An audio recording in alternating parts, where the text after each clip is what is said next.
That's right. Well, that's what I'm saying. So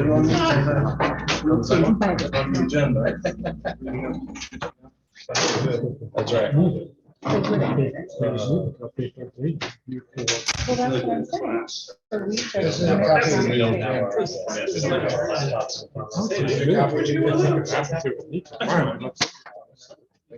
I'll show you what it is.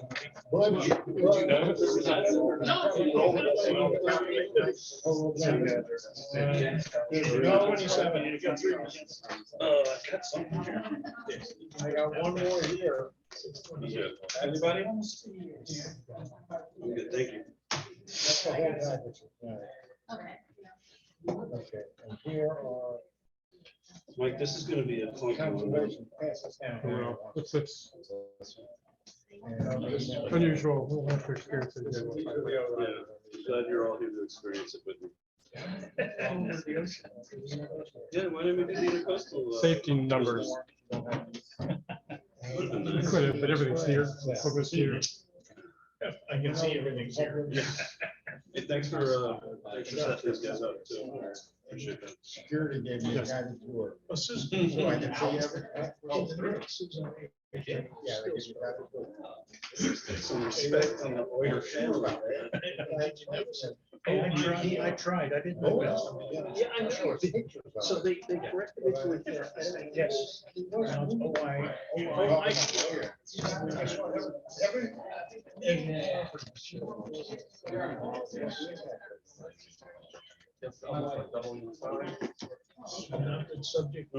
Subject to technical errors.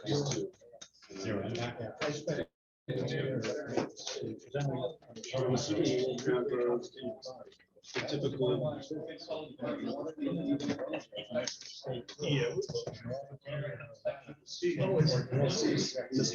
He's next door. Oh, sure. I'm sure.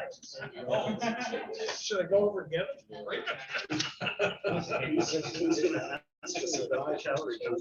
Chicken tender.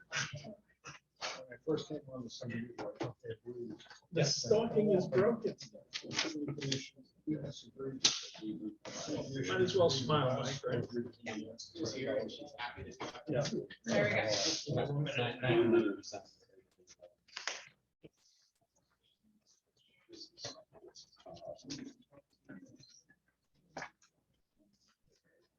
Mike, what do you want us to do with the pledge? What's your flag? I don't want to be unpatriotic and omit it in the agenda, but. No, we don't need to. We don't need a flag. It's in flag. We'll pretend it's on. Are you know which one? Why don't you put it on the screen? Do we want to mess with it? I'm gonna. It's a long time. Yeah, no pressure, you got a minute.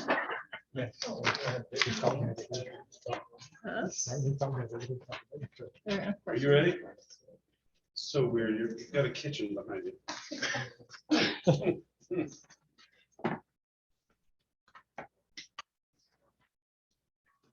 Check, check, check. All right. Hey, everybody, welcome. Sorry. All right, we'll go ahead and get this planning and development board meeting going for Tuesday, April 26th. We're going to go ahead and do the Pledge of Allegiance. We don't have a flag here, so I. Oh, wait, did we get something? There we go. Oh, boy. Oh, boy. All right, everybody stand. Courtney, you want to lead us with the pledge? Sure. Go for it. I pledge allegiance to the flag of the United States of America and to the republic for which it stands, one nation, under God, indivisible, with liberty and justice for all. Thank you. All right, thank you. Guys, forgive me, I'm gonna keep sitting forward. I know it's a little rude, but this is really the only way I know how to function on these things. So we'll go ahead and get the roll call out, please. Jim Rosecrans, Here. Vice Chair Maloney, Present. Chris Simon, Present. Tim Lynch, Yes. Kevin Fisher is absent, Darren Allen, absent, Cortland McGuire, Here. and Jay Sobel. Here. We have a forum. Thank you very much. Any changes to the agenda tonight? No, sir. All right, I'll go ahead and entertain a motion to approve. So moved. A second? Second. You got it. All those in favor? Aye. Any opposed? Thank you. Approval of the minutes. Does someone want to talk about the spelling of Susan Oyer again? I'd like to bring up that it is Oyer, Okay. Susan Oyer. Thank you. Any other comments or amendments to the minutes from last time? All right, hearing none, we'll go ahead and entertain the motion to approve. Subject to the changes. I like it. Thank you. Get a second? Second. Thank you. All those in favor? Aye. Any opposed? Thank you very much. Communications announcements from staff. Thank you, Mr. Chair. Mike Rump, Planning Zoning Administrator. Welcome, everyone. Thank you for bearing with us to entertain this meeting in unique circumstances and environment. We'll get by. We've got the bare minimum. Thank you. Just have to, just reporting on prior items that you reviewed, and that is the Shalimar master plan item and site plan item has been tabled at the request of the applicant to continue working out some of the questions on some comments and issues we have. That concludes my report. Thank you. Thank you for that. I see no old business. We'll go ahead and move on to new business here. Item 7A, approved request for major site plan modification to the Publix Distribution Center.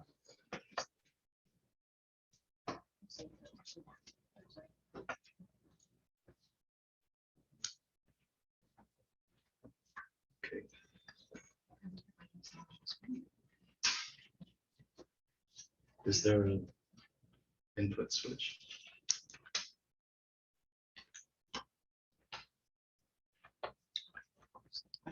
Great.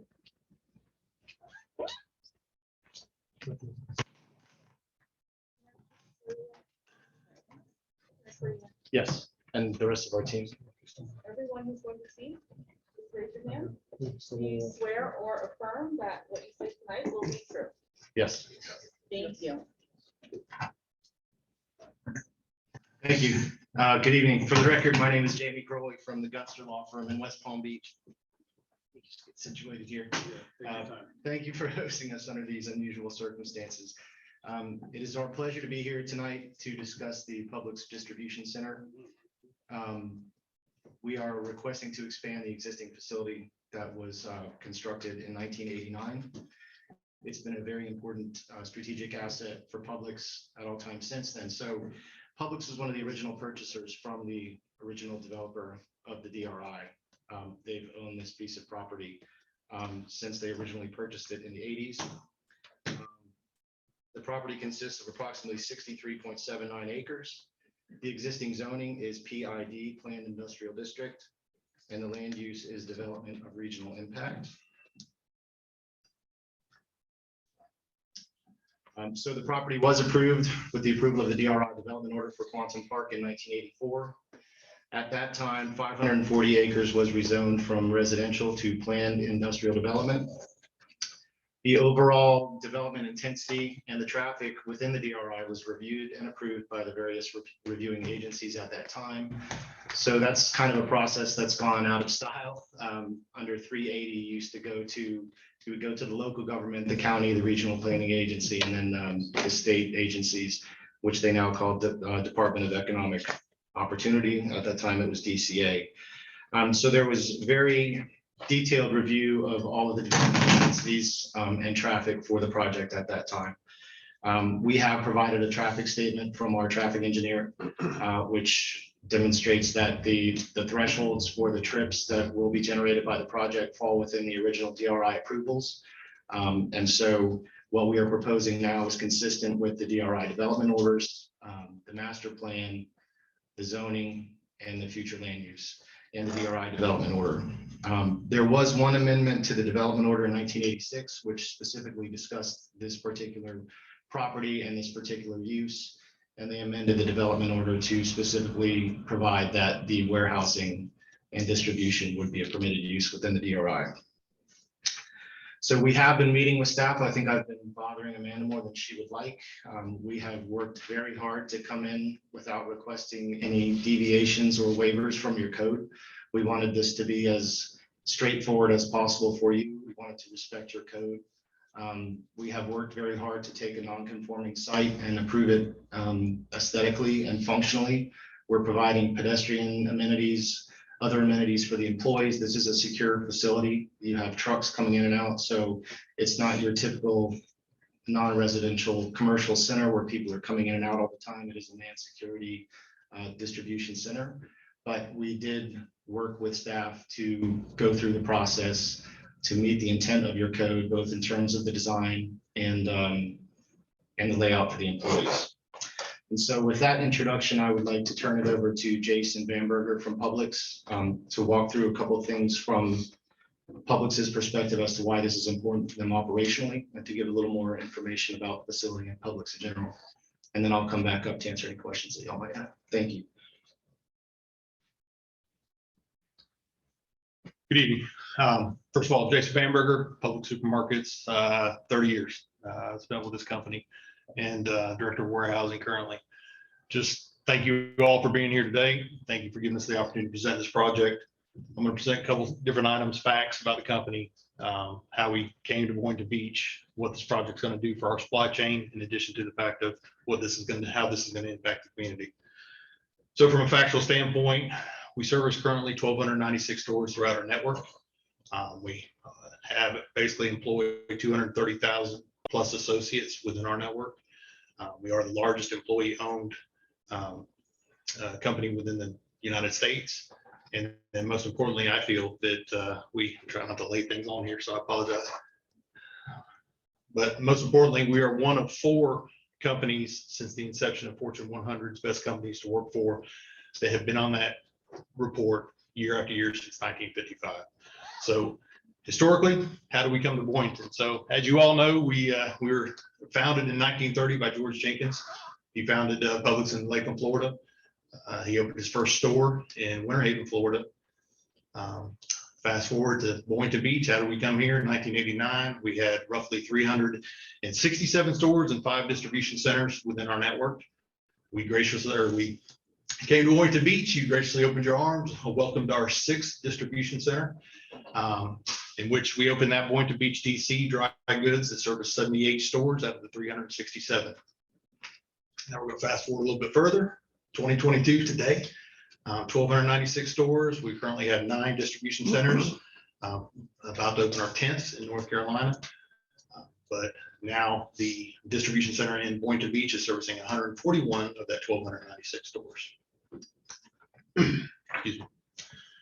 So what is this improvement going to do? Well, our goal at Publix is obviously to provide premier customer service to each and every customer and our communities.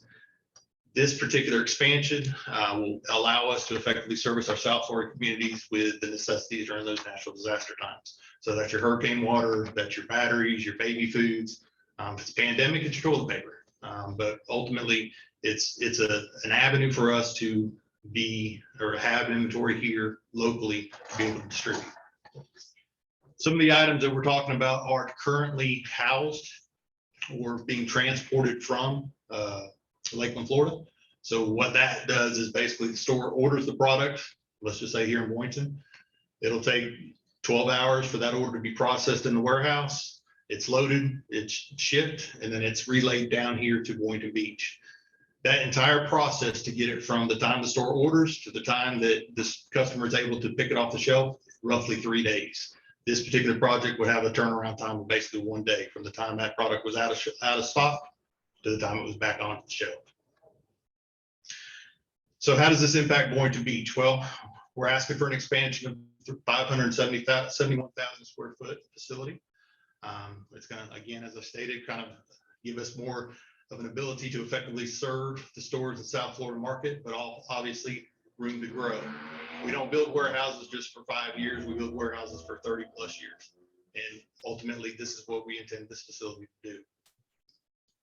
I think, but most importantly to you all, what does this do for the community? It's adding 300 positions or 300 jobs to this community.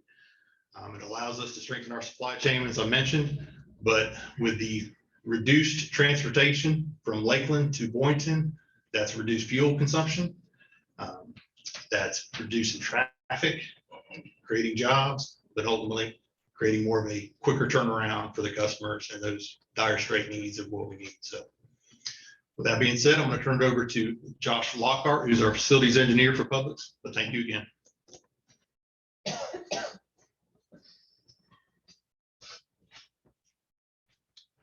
Hey, good.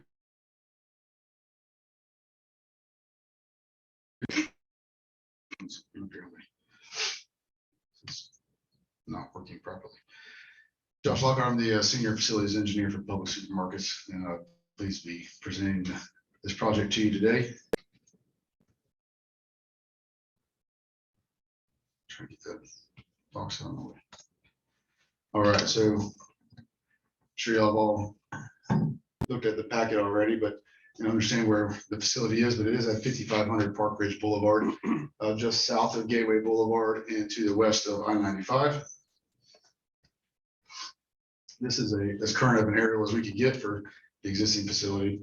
And so you can see where obviously the planned growth was already kind of slated with our open field to the east of the warehouse, and our associates parked to the south. And we've got our dock area to the south of the warehouse now, and some trailer staging over on the west side.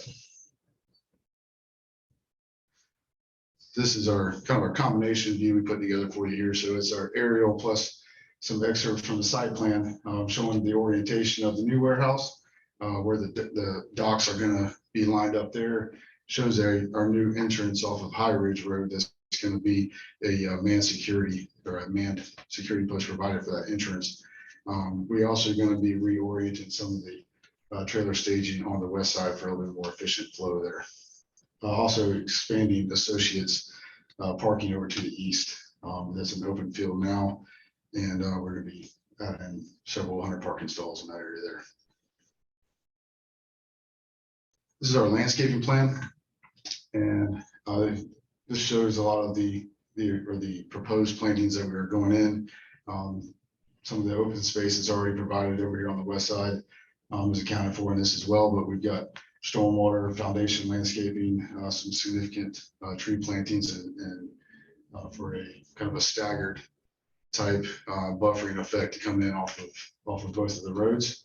Also kind of illustrates our buffer on the north side with some of the heavier plantings on that area as well. Some of our elevations, these are partial elevations, kind of to highlight some of the more detailed spaces of the building. So this shows the receiving area on the north side, the shipping area on the south side, and this is the return center of expansion on the west side. And this is definitely something that we've worked through. We appreciate all the collaboration with staff throughout all these types of design efforts.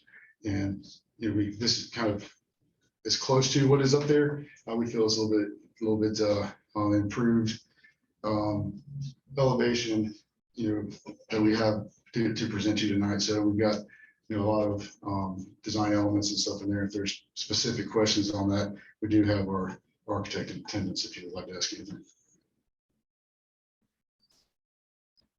This is just to highlight some of the existing, the berm along Park Ridge. This is kind of from the southeast corner of the property, and shows some of the existing plantings as well as the elevation of the berm that you have from the road.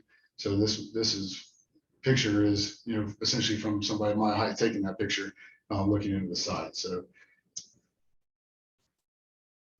and this picture is the north side of the existing warehouse looking east.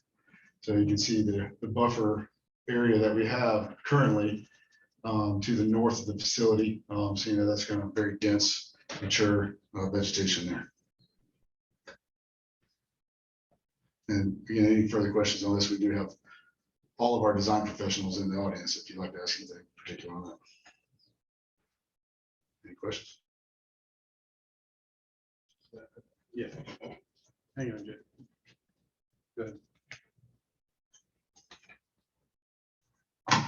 Thank you. So just a couple of other things. So staff has given us a favorable recommendation. Thank you, staff. And so we agree with all the conditions. One condition we did want to clarify is the condition on traffic. We're exempt from submitting a traffic request to Palm Beach County because of the DRI approvals. And so we would request that condition be modified to submit our traffic statement from our traffic engineer demonstrating that. And with that, we can answer any questions that you might have. I don't know if you want us up here and you want to turn around. Everyone in the room is. Except Chris. Hi, Chris. All right, so I'm assuming nobody from the public would like to get up and have any questions or any statements? Thank you. All right, we'll go ahead. Jay, you want to start? Yeah, I have, there's nobody answer questions. I'll try. I want to compliment you, by the way, because they were willing to let me an entire tour of your site this evening before I came over here. And I was impressed with the screening you have. But here's the but. I saw the existing warehouse. What is the height of the new warehouse compared to the existing? So Max, do you want to come talk about height? The height we're proposing, it meets the code. We work very closely with staff. And I don't know off the top of my head the difference in height between the two buildings, but Okay, but that, okay, then you want to be able to answer that. I don't know if there are any members of the public who feel they're impacted on it, but they're living with a current warehouse of a certain height. And I would like to know whether your new warehouse is going to be higher and have a greater visual impact on the neighborhood than the existing warehouse. okay, before he answers, Your screening is great right now. I Right. don't know what will happen if you end up building a much taller building. That's all. so it's not much taller. Our height is limited by the code to 45. And we have the buffer, first of all. Second of all, we don't have any residential around us. We're far set back from the right of way and we have that big buffer. But if you want to answer the specific question about the height. Just state your name and affiliation. Yeah, my name is Max Baxter. I'm with KBD Group. We're the designer for the whole project. Thank you. So on the height, yes, the new building is higher. It's roughly 8 feet higher from what you'll see. Let's say when you look at the wall, this wall, the new building is 8 feet higher on the tilt wall. Thank you. So, but the screening, like you said, because of that, we've got increased screening, landscaping, berms. We've done the study to make sure we can't see anything that's on the roof, that kind of thing. But it is less than 45 feet from the lowest point on the site. Good. I'm fine. All right, Chris, any questions? Just not really questions. I mean, you're significantly increasing the square footage of reflective heat, let's say, with the paved areas and the roof. And I think you're going to be following all the sustainability, like the white roof, like those types of things, right? So, which are positives. And can you just go to like, I don't recall what the landscape open space was going to be under the proposed. Okay, sorry. What is the landscape open space requirement versus the proposed? It was on one of the sheets here. Right. And is there, what is the minimum requirement from the town? Mike, do you know the minimum requirements for open space? It was on sheet C 300. Reading that. It's not in your presentation. Or on the Why don't we get, town sheet, town. agenda. There's just no way. we will have someone from it. Not even- Okay. I mean, for the question for the staff, the city staff, if they know the required landscape open space on that.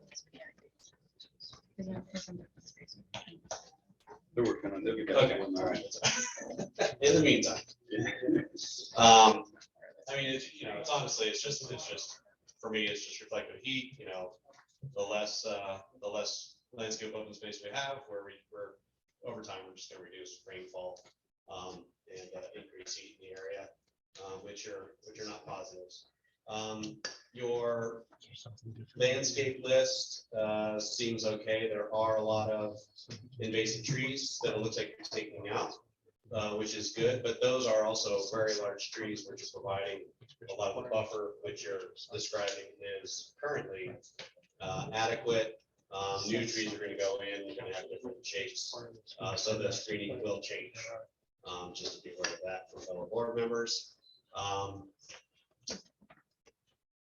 The north buffer where we have the single row of trees up along the top, how does that relate to the fence that was in the photo?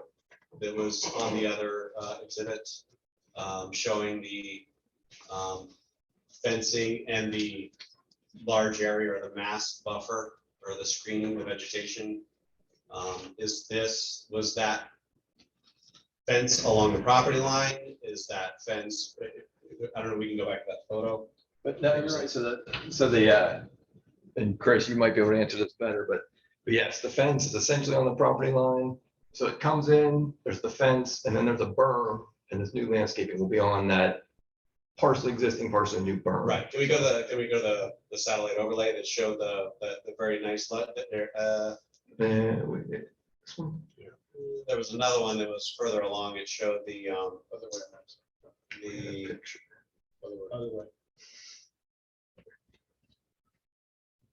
yeah, right there. So the picture to the left, we've got the fence on the property line, all the vegetation outside of that, and in the top portion of the photo of the right, that is not on your land.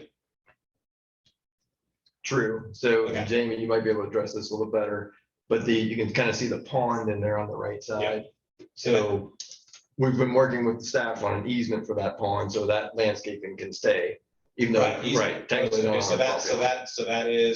that is an easement currently, or is that something that is owned by the land to the north? So the property directly to the north is city property. Right. It is a drainage area. And we are working with the applicant to agree on a landscape easement area. That will always be landscaping, it will always be easement. So this will just retain the landscaping that is right outside of their property line as landscape materials. And is there a time frame? Is there like a They time have limit to- on that, 99-year type of thing, or is that? It runs with the property.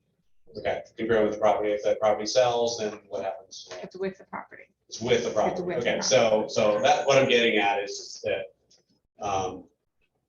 if that comes down, the single row of trees may not be sufficient based on some of your comments. But it seems like will that's not. not necessarily an issue then. And one of the conditions of that easement would be if the easement goes away, we've got to install the wall with landscaping on the other side for that portion of the property, which we're doing further along to the east. The condition reads either or. They either provide the full buffer requirement, which is a wall and landscaping on both sides, or the route that we are working towards now is this easement agreement. If for any reason the easement does not happen, they will have to install the full buffer. And what is the functionality on the north side? How does that affect what you have there currently if you have to put wall and 2 layers of buffer planting? I don't see that happening. So if it will be solely on their property, if the easement goes away. So Right. what's on the other side should be unaffected. No, It would tighten up the within north. Your property, like the concrete, what, I don't know if those are pads or what, it's just drainage, what that is, but. Well, that roadway, the fire wants to keep that for access all the way around the building site. So that's part of the reason is we don't want to constrain them to get their trucks through there. Right. And so that was a back and forth we were having between planning and fire. And so the solution that we all reached was this easement concept, which we can keep the road wide enough for the trucks, but we keep the planting materials as much as we can. Okay.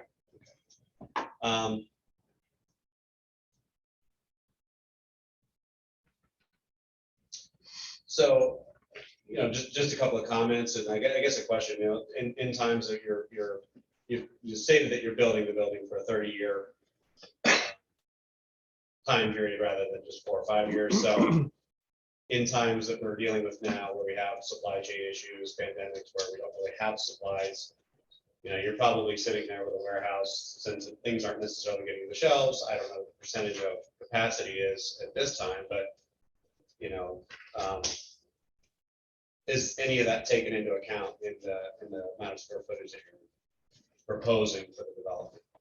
Yes, and I might need Jason to come discuss the operation, but really the way that these warehouse systems work, and again, he can better answer this question, but the height we need is a very specific height for the racking. Sure. And then so we had to fit those 2 things, meaning we had to make the height work and the total area work for what they needed here. Jason, If you could just repeat your question, so. Yeah, so when you're kind of putting this together, are you taking into account the current state of supply, right? now, right? So like current, like 6 months ago, was your facility 80% capacity, 40% capacity? And how is that taken into effect when you're determining how many more square feet you need to add? So when we design our buildings, we go back to what norm was prior to COVID. Obviously, in the past 2 years, that supply chain impact has negatively impacted a lot of people, and the supply chain has drastically been reduced at this point. Obviously, that's building back up. That is what really is driving this expansion.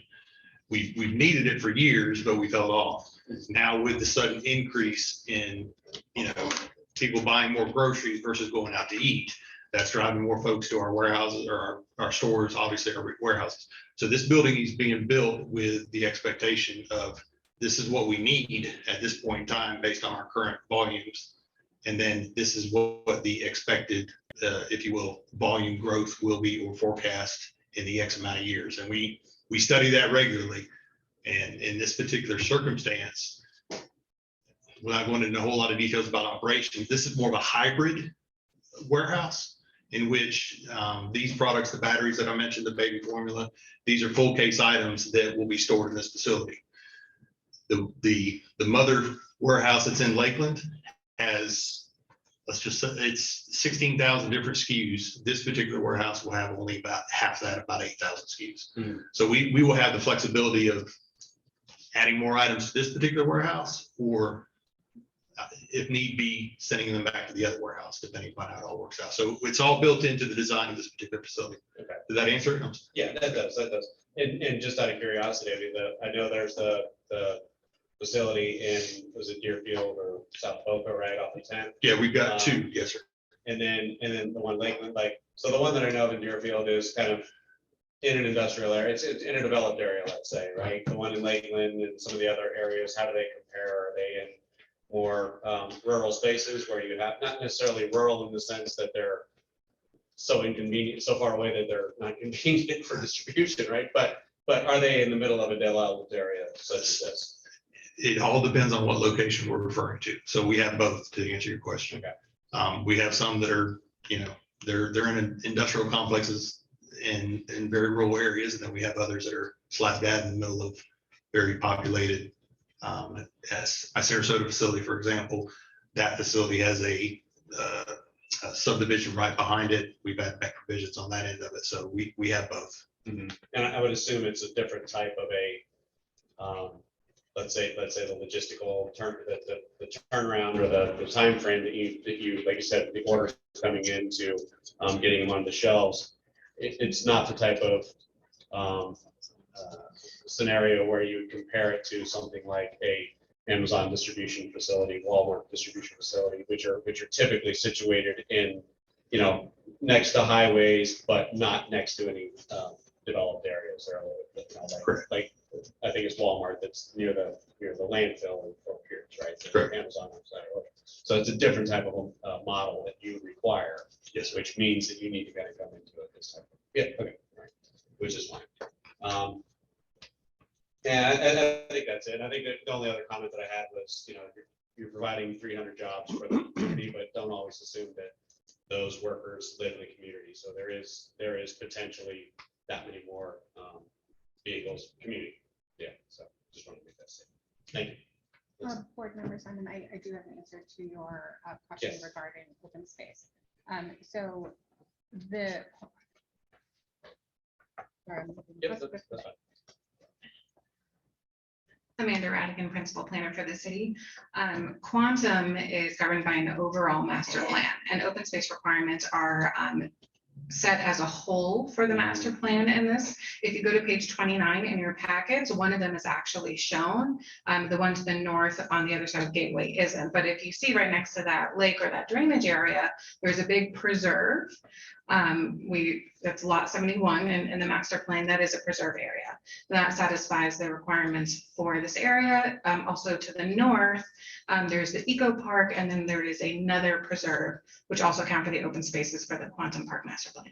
And do bodies of water count within that open space? For this master plan, it is not counting towards the open space. It is the preserve area. Thank you. Thanks, Chris. Cortland, do you have any questions, sir? Sure. Yeah, I'm looking here, the sustainability section, there is a 25-point system that the city basically sets up. I thought maybe somebody here, thanks for coming, by the way, all of you. Could take us a walk through the park on that. So you know about the sustainability points? Yes. So. You state your name for the record. Yeah, I'm sorry, Max Badger with KPD Group. So, sorry, I don't have to print out the sustainability points. We've met the prerequisites. Thank you. Thank you. So. Correct. Okay, so we've met all the prerequisites, and then we've, like we said, we've had great communication with staff about this to hit as many of these points as possible. I can quickly run through. We talked about the white roof for the heat island effect. We also have some concrete paving, which is light colored, so that covers the heat island effect. Efficient cooling, we've got 2 points for all of the new equipment having a rating for the efficient cooling. Same thing for the water heaters. Trying to hit the big ones.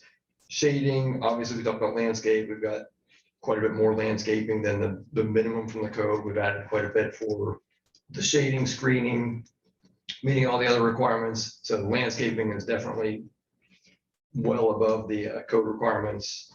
Lighting was one that we probably spent the most time on, to be honest, because the lighting requirements are pretty tight for the maximum minimums and the light pole requirements. So we have made that work. So the whole site does meet the requirements in the code of the minimum foot candles of a half foot candle at any one place and no more than 5.9. Like I said, that took some work. So it's for this kind of facility, it's a little bit of a different lighting design than you're probably used to, but it works. So we've made that work to meet the overall lighting design. Energy efficient equipment we talked about. I'm trying to think of the big ones. One big one that, and maybe Jason could talk a little bit more about the return center. So we've put in for the kind of the open section on the sustainability is Publix has a very impressive recycling operation here in the return center. Jason, you can speak to that much better than I can, but it's pretty impressive.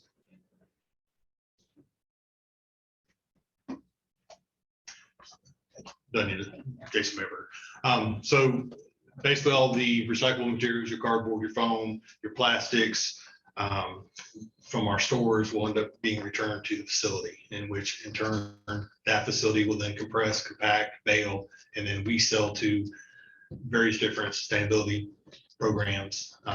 Some of the trash that is recycled, if you will, that is not necessarily recycled, turned into fire logs.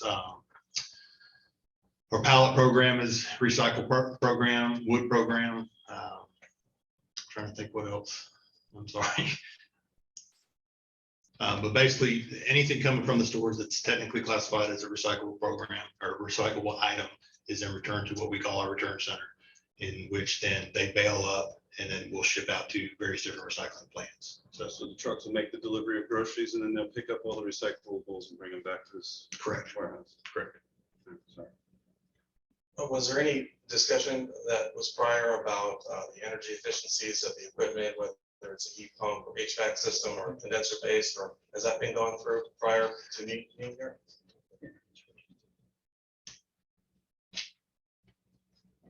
All right, so I'm Max Badger again. So the yes, I guess is the quick answer is yes, all the new equipment is going to have the energy rating that's noted in the code. Honestly, there's not a ton of equipment, so it's mostly warehouse. We've got some office space, some conditioned space, but we pretty much minimized the equipment to begin with, and then the new equipment is definitely energy rated. So one thing I forgot to mention on the sustainability, we did meet the requirement for the electric charging spaces. So we've added a bunch of electric charging spaces, meeting by far the code requirement on the sustainability. How many are those? Yeah, exactly. I believe it's 12. Chris, is that right? But I believe it's 12. You've got it.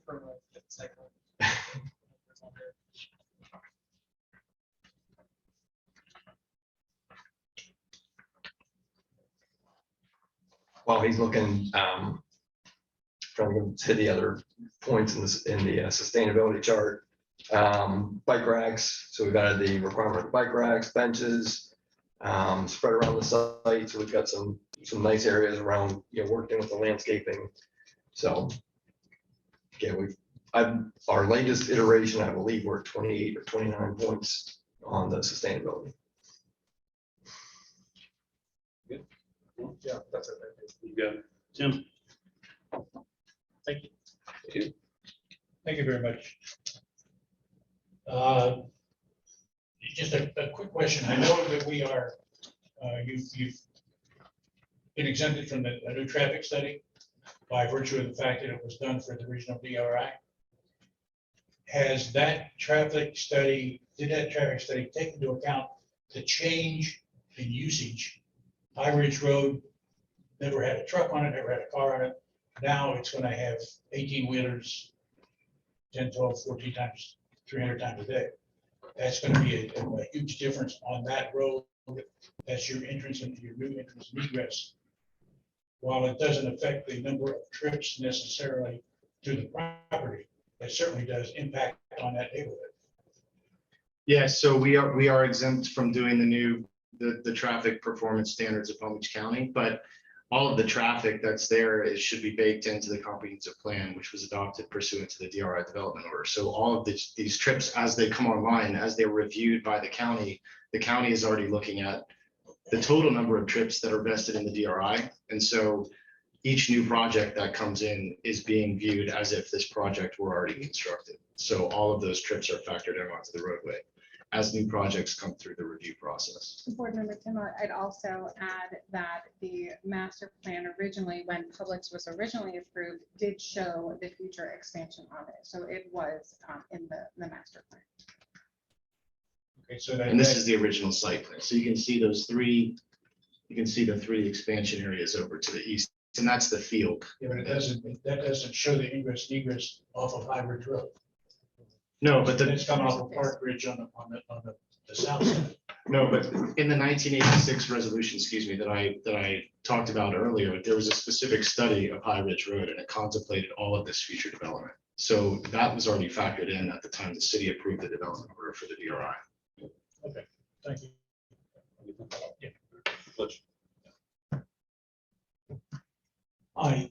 I do have a few questions.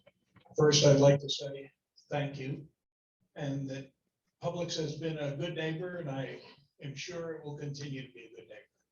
Thank you. I would like to talk about traffic again.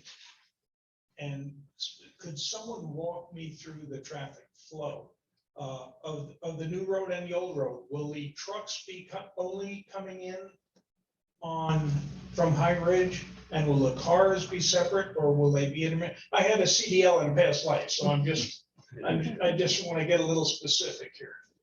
So again, Jason Bamberger. All right, so let's just start with the High Ridge entrance, the new. That particular road, if you will be for the inbound product of the new expansion area. Okay. All inbound? All inbound. Okay. Now, that product will then, after the truck is unloaded, it will proceed to the west. May I stop you a second? Yes, sir. For your inbound traffic, Yes, sir. have you allowed for stacking of the trucks? Because, Monday mornings and how things work, you know where I'm going with that. That was from an operational standpoint, I knowing know that you particular know. operational standpoint, knowing that particular environment, that was one of my first questions. Max, if you want to share the. I was gonna flip over to the site plan. Oh, I think it shows it a little bit. Okay, But it does show, sorry, max match. so you'll have lanes for stacking.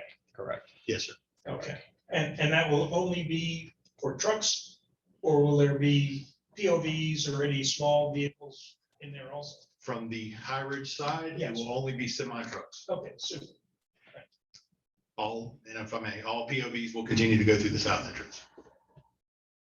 Okay, and they have security at both sides. They will be logged in on the truck side and still on the car side. Yes, sir. There's a scan badge access to all of our security posts for POVs. Thank you. I have no further questions. I'd just like again to say thank you for considering this for us. Thank you. All right, thanks. One question, stormwater system. Do they operate independently, the old one and the new one, or are they kind of tied together a little bit? Because I see you have 2 detention ponds that you're putting over there on the east side. Turn that over to Chris from Boulder. Oh, I got another one. That's right. Expert. Everyone gets to talk. Crystal, Bowler Engineering. So they're tied, they're connected. So the way the system works is both the existing and the proposed is one stormwater system. So the water sheet flows into swales and those areas, you know, against the parking and so on. And that water is conveyed to the larger pond to the right. That water is treated to meet your water quality and water quantity requirements for the drainage requirements. And then once the water's, I'm sorry? Your trenches. your Yes, infiltration. yeah, exactly.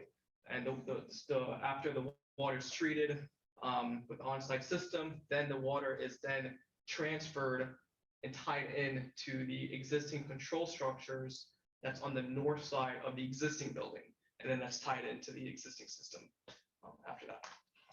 So it needs to reach a certain elevation before it'll go over that control structure and then enter into the old system. Correct. The total system. Correct, yeah, we are controlling the elevations with the control structure. That you saw, are those wet or are they dry essentially? They're dry.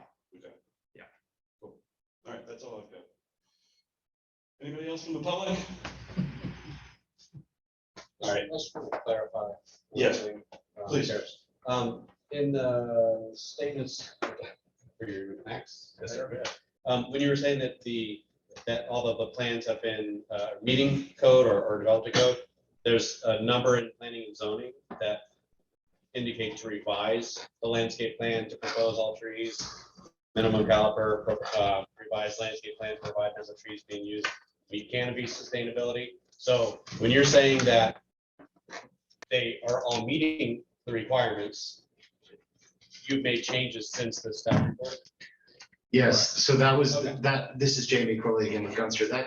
That report came out of our DART meeting, and that was the last interaction we had with staff where they issued new comments. Right. After that, we said, yes, we accept all of those comments, and Right. so that's a building permit requirement. All of those things will have to be Correct. addressed. Well, that's what I was. So getting at. I apologize if I misstated that. They will meet the code. Okay. If they're not. Yes, sir. Okay, before we get a motion here, there was a request for a condition. Yes, I've got you. It's planning and zoning. Go ahead, Mike, thanks.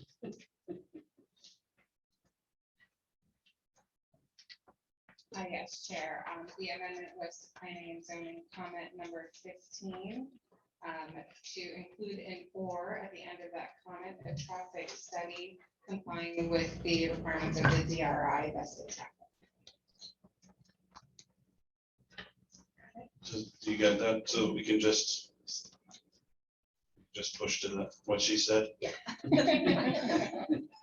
Is a statement okay, or you want a full study? Amanda? Well, don't muddy the waters now, man. We can make that condition work. Statement, Statement. yeah. I looked at the traffic engineer. All to right, make so sure. do you want to clarify? Yes, please.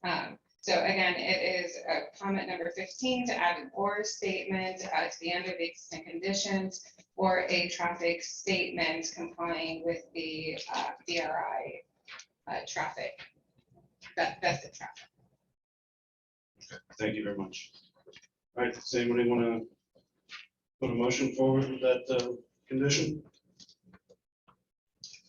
Make a motion to approve the request for major site plan modification. Item 7A on the agenda. With the condition for the traffic study. Second. Statement. Statements. Included, I apologize. All right, and I believe we have a second on that? Yeah. Thank you. All right, all those in favor? Any opposed? All right, thank you very much. Thank you very much, Jason. Thank you. Thank you for making our meeting. Turn around. Thank you very much. That's not a.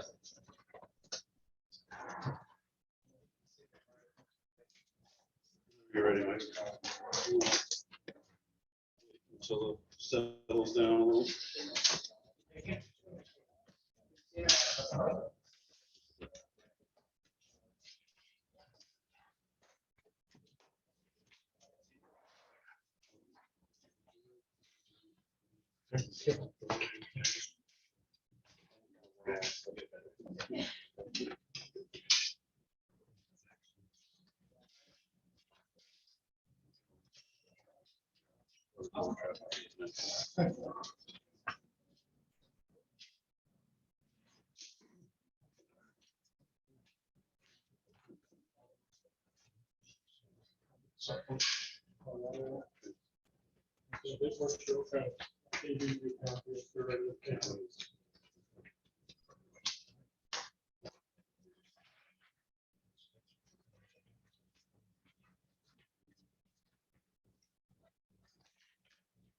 Good evening again, Mike Rowe, Planning and Zoning Administrator.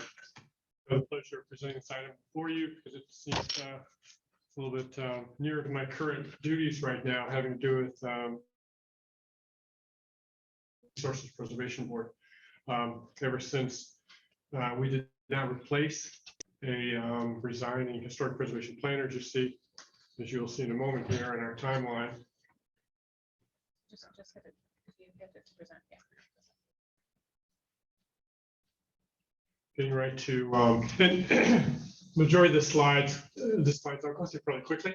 I'd like to take the opportunity to introduce the program to the public and folks and the board members. It is probably not something that on a daily basis you hear too much of. Ever since the program was established, as you see back in 2011, was up and running and was fully headed up by a dedicated historic preservation planner. Since that point, we've basically been operating it as a maintain or sustain type of operation.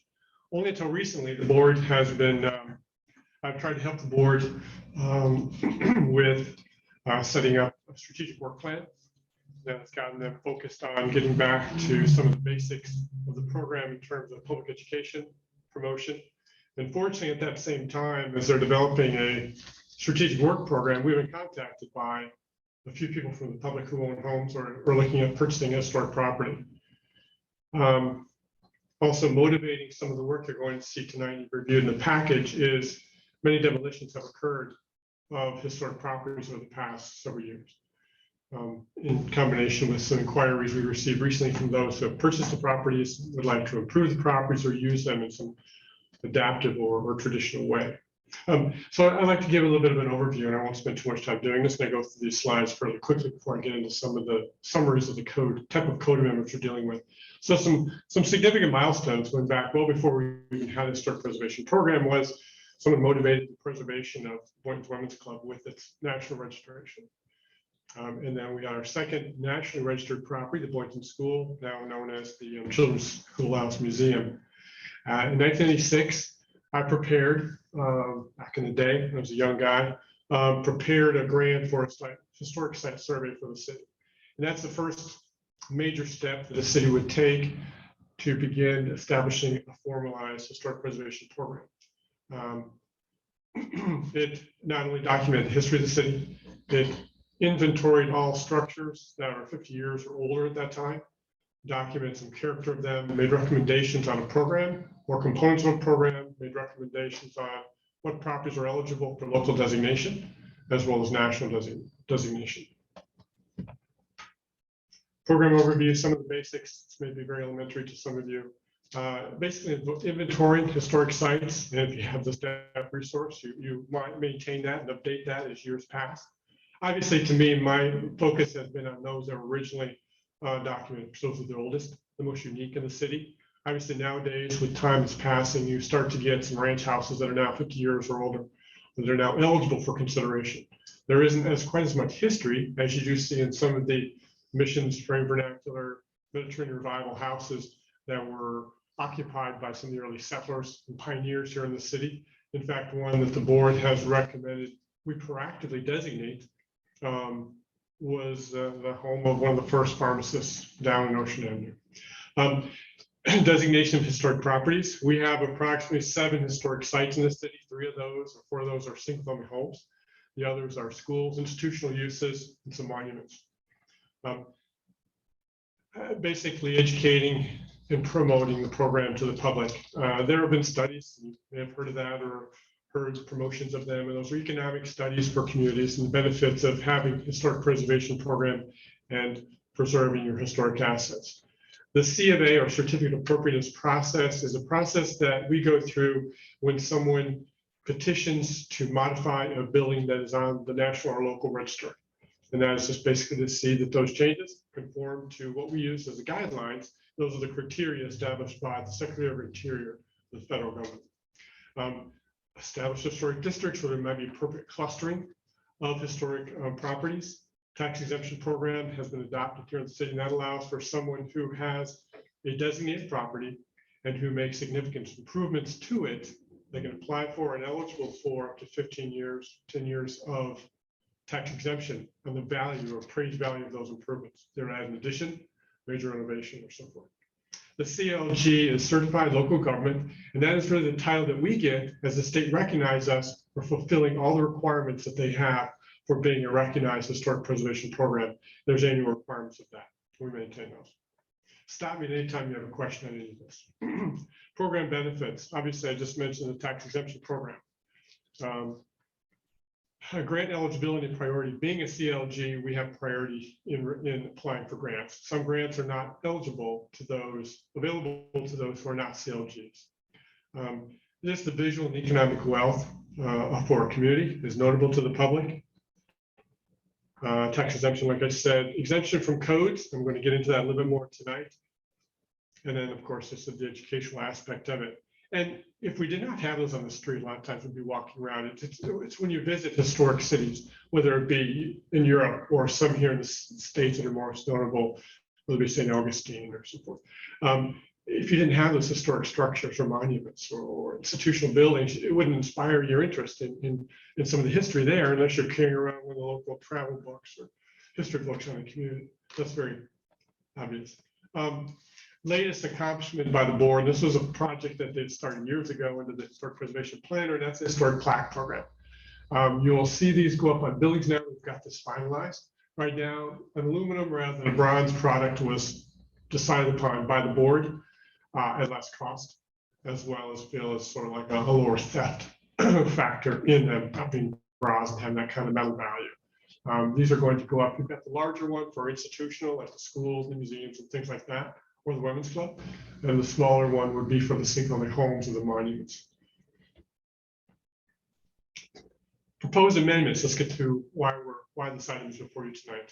Because of those demolitions, because of the board's vigor in an attempt to increase some of the programs and proactively go after or proactively promote the program, talked about how to look at the LDRs and make amendments to the LDRs that incentivize, remove impediments, and increase the interest and ability to invest in, to expand, to modify, and dedicate those properties.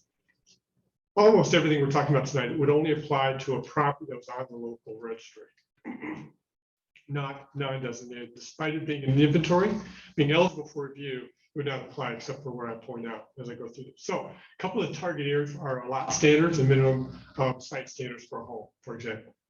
Secondly, we found a conflict, and some of these are actually triggered by current cases today. This isn't just brainstorms, but really we've been enticed by people coming and saying, I just purchased this very small, tiny historic home.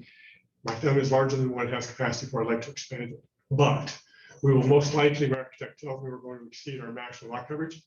We also already have some non-conforming setbacks. What do I do? A redevelopment plan initiative, in a sense, is a historic property eligible for review. And that's the home that I guess was housed one of the first pharmacists in the city. That property is being wrapped, and I'll show you a graphic, is being wrapped by land assembly. Current regulations today indicate that in the mixed-use districts, to assemble and build according to the benefits of a mixed-use zoning district with the higher densities and intensities of development, you have to have full block assembly. a single family home in these older areas could interrupt that continuity along the street. A person who assembling, in the case we're dealing with, who assembled that property already went, knowing that that was the code, went to the property owner and basically applied some pressure to attempt to get them to sell to them so they could assemble this and make this a feasible redevelopment project. And I spoke to one of the two owners of the property. So what we wanted to do was address that possible conflict. So there may be more of a win-win and accept a circumstance. Establish exceptions for non-conforming uses. Some of the duplex or multifamily historic structures in the city are not zoned for them and they're non-conforming uses. According to the non-conforming regulations, you cannot expand them and you're limited to the annual maintenance improvements based on value that you can put into it. That might discourage someone from buying a home like that or investing in it. That's also a real case we're dealing with on the street. And also with respect to demolition reviews. Right now, there's a fairly intensive demolition review or requirement for properties that are designated that someone comes in to request demolition.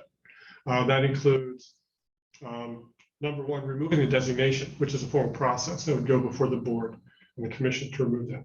All designations ultimately go to the city commission by ordinance or approved. So you're reversing that process. You have to go through the certificate of appropriateness process to show what you're going to do in place of that. You're going to eliminate that on the site. What are you going to do in place of it to see that something is maybe perhaps has some type of historic charm or character or something that's not something that would detract from some of the other homes around it. You also have to document fully, obviously provide justification for the demolition, but also document character on it, providing floor plans, information that we can use as part of our architectural or historical record. I just really summarize each one of these, but here are them individually. And particularly this one, you're probably most interested in because it has to do with their zoning regulations. Like I said, some of these homes are older on smaller lots. Older, they were built at a time where there weren't the setbacks and lot standards that we have today. Lot coverage requirements, maximum lot coverage. So we've proposed some exemptions. There are not that many homes in the city, and where they are, some of them are clustered or scattered within some of the older subdivisions. There's not thousands of them to create a new zoning form, if you will. Because obviously this is saying that the existing setbacks on those homes are going to be vested. These are some of the standards, a summary of some of those standards. So exempt from the minimum lot area, minimum frontage, and the minimum living area. That'd be a 10% increase in maximum lot coverage to allow expansion of those tiny lots. And legalize basically the non-conforming setbacks. Obviously, we would not be avoiding drainage requirements if they're increasing lot coverage. You'd still, a developer would still be subject to meeting satisfying the drainage requirements for the city. This provides an alternative to the variance process. Right now, the original ordinance for historic preservation was written to include emphasis on approving variances where it's justified to prevent elimination or to promote the preservation of property.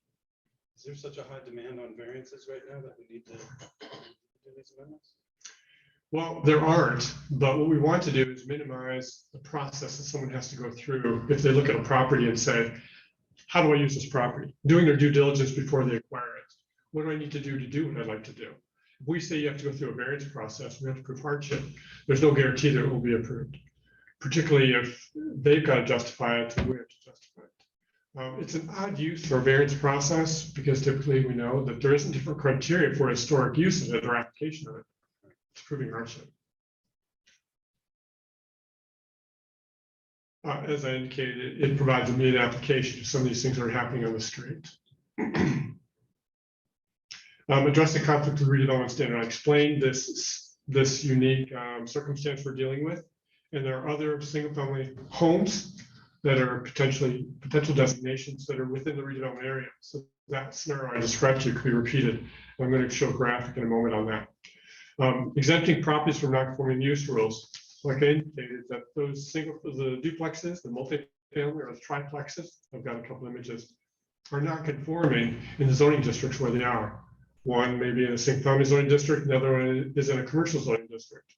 So being non-conforming uses, if they were significantly damaged, they could not be repaired without them then being used and applying to current use and zoning regulations.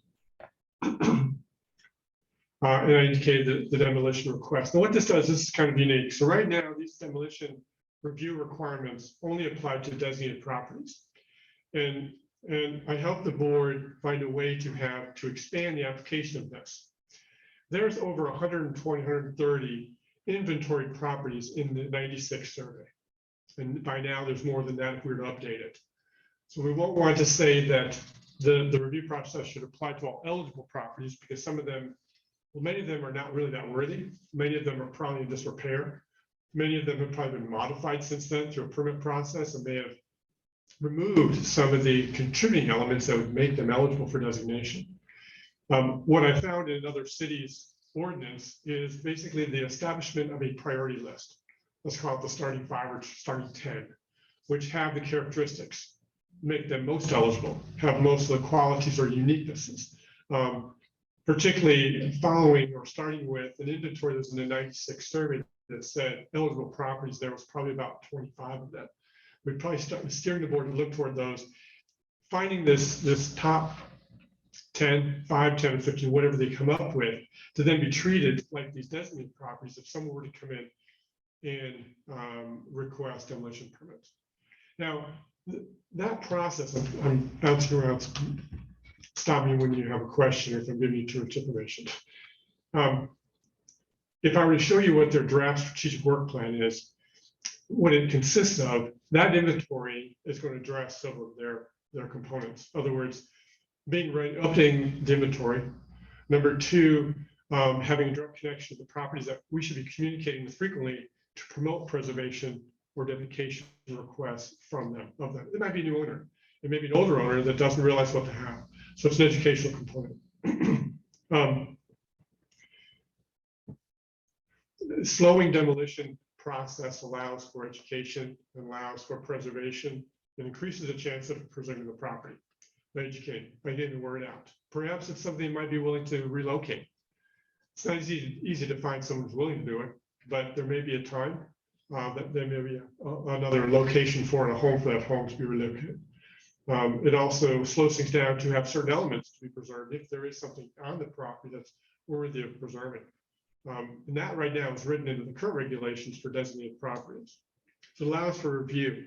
And like I said before, it allows for or requires more thorough documentation of that property inside and out. And that could be floor plans, that could be photographs, that otherwise we might have an opportunity to capture.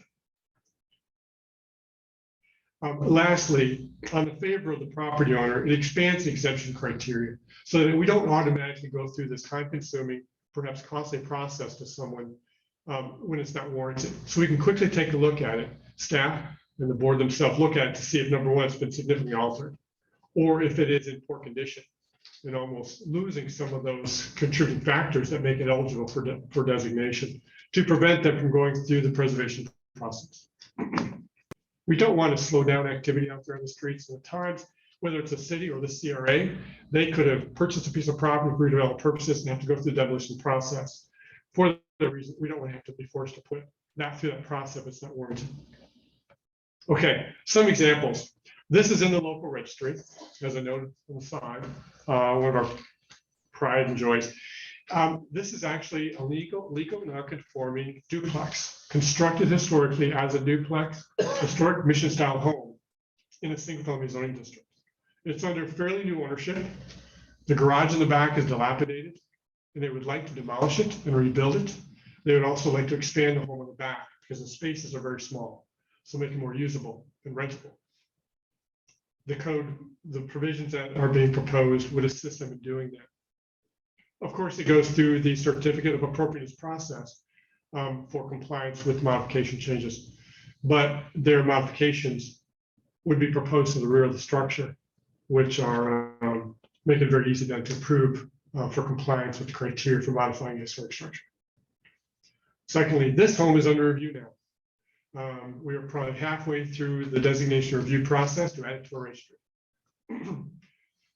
Mike, Yes. could you go back to the previous slide, please? And looking at the exemptions or reductions, exempt from minimum lot area, frontage, and living area. Now, we're looking mainly at the large building. But you see that little one-story building in the back? What are the boundaries? Could they say, okay, we'd like to extend that all the way to the road? We'd like to pick any one of these exemptions. It's like an all-you-can-eat buffet. That, who is the approving authority? And that wasn't meant sarcastic. Yeah, of course. Where are the boundaries then with these proposed exemptions and reductions? Well, the lot coverage increases only by 10%. So you've still got that as an overall lot coverage issue. Yeah, but we're not affecting the lot at all. That one-story building that's sitting back there on the left-hand side, or unless I'm misinterpreting what you're saying, if they want to do, it's 20.4 by 20.3, we want to make it 25 feet.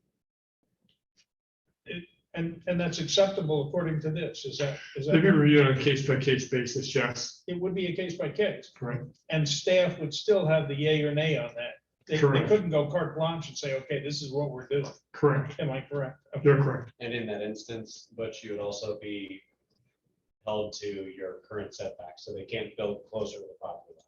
It would have to go inbound with that. Okay, well, I wasn't sure about the setbacks. It exempts them. What's key is the difference between taking away all setbacks and exempting them at their non-conforming setbacks. So if you got a rear setback of 20 feet, I think it's 20 feet now, right? Rear setback of 20 feet and they're 15, they can maintain that 15, but they're not going to go to 14 or 13. Yeah. Yes, thank you. Mike, are these, can they not accomplish all this by asking for a variance at this point, right now? They could do that, but again, the variance criteria, is there a hardship? See, hardship is not based on economics. Right now, one thing that they would say is their property is valued more in the rental market if they expand their kitchen areas and some of the living areas. It's not really justification for a. Where does the variance go? Who approves that? Is it staff as well? Or is It would go to you as advisory and then city commission. My question, we may have mentioned this, how many properties in Boynton Beach fall under this historic preservation umbrella? There are 3 homes that are on the designation list, the local registry. There are over 120 or 130 in the 96 survey that are eligible for review for designation. And also, every year, that 50-year expands. Like I can speak, Sterling Village could qualify because it's over 50 years old. So, that's an ever expanding number. Understand the original criteria for reviewing, and actually you spent some time looking through the 96 survey, which provides a lot of historic background and describes architectural styles. Obviously, there's 3 different criteria that are used to determine if something is eligible for a designation, whether it be local or national. And that has to do with the structure itself being aged and architectural character. And our plan itself lists those recognizable architectural styles in the city that we look for eligibility. It doesn't include the ranch house, or it doesn't include some other more modern styles. Now, it would take probably, to do it the right way, you'd probably update that description and then make those other styles now eligible for review. But right now, we're really looking at your frame vernacular, Georgians, your missions, your Mediterranean revivals would be the ones. The other 2 criteria have to do with people. That property may have been housed or occupied by a known historic figure or a pioneer in the city. And then thirdly, some type of event or activity. Yeah, and so the par sheet that you're talking about would be created, is this something that you currently have, or you're looking to like Lake Worth, for example, or other municipalities and how they do it? And if this par sheet, I'm just calling it a par sheet based on if it qualifies the individual home, it's reviewed by this body, or is it reviewed and then goes to by yourself and your team and then comes here? Do I have that? Historic designation would first go to staff. Right now, a consultant, we're using an outside source who happened to be the original founder of our historic preservation program, who's helping us do the time-consuming task of doing the reviews. And a report would be sent to the Historic Resources Preservation Board and then to the City Commission for final approval and adoption by ordinance. So we're out. Right, you would not be involved in the designation process. One more question just along those lines. I believe you heard you mentioned in the past long ago, there was a historic preservation staff member on payroll There currently is not. Is there discussion? Is this a good idea, in your opinion, to have that position filled within the city? In a perfect world, yes, and it was proposed at our initial stage of our budget preparation process. So I did propose it, and it was one of 3 or 4 positions in our department, the development department, that we were proposing for the development director to consider. And he had to make a judgment call as to what he wanted to put forward in his budget, knowing that we would not get every position we requested. And that position was cut. And just one more question along those lines. Are like our neighboring cities, whether it's Lantana or West Palm, Delray, Boca, could you maybe shed some light on like how many of those cities actually have that position filled? Is it 50-50, roughly, or is it more of a majority? Well, West Palm Beach has had a dedicated historic preservation planner for many years. Lake Worth has, Delray has. I believe Boca does as well. Those are the ones we associate more closely with or compare with. Large cities, yes. Some cities, no. They might have planners who are trained or experienced to do it, but most of them probably has historic preservation planners that have got a notable base of historic assets in the city to manage. Yeah, I mean, I think a lot of people associate historic homes with these big, old mansions, if you will, but I think it's just as much importance on working class historic homes, it may not be so big in size, but they have the character or other things you discussed. It sounds very interesting. If we took down the curtains and looked out the window across the street, there's 3 homes right here on this block that are eligible for review and would be ideal additions. But it's time consuming. It would be ideal to have someone dedicated to do it. We do have a planner who's trained, who's been trained to fill my shoes when I depart, who has architectural design background, who is even a better fit than myself. So we'll hopefully, we are requesting additional dollars in the budget to help fund some of the 2 major tasks, and that is the designation reviews and the certificate of appropriation reviews, so we can stay up on those. So this program, you listed, you're showing homes. You've mentioned that there are, let's call non-residential, public use, commercial properties that are already designated. How does that apply towards, you said the list that you did was 96 or 86? 96. 96. So,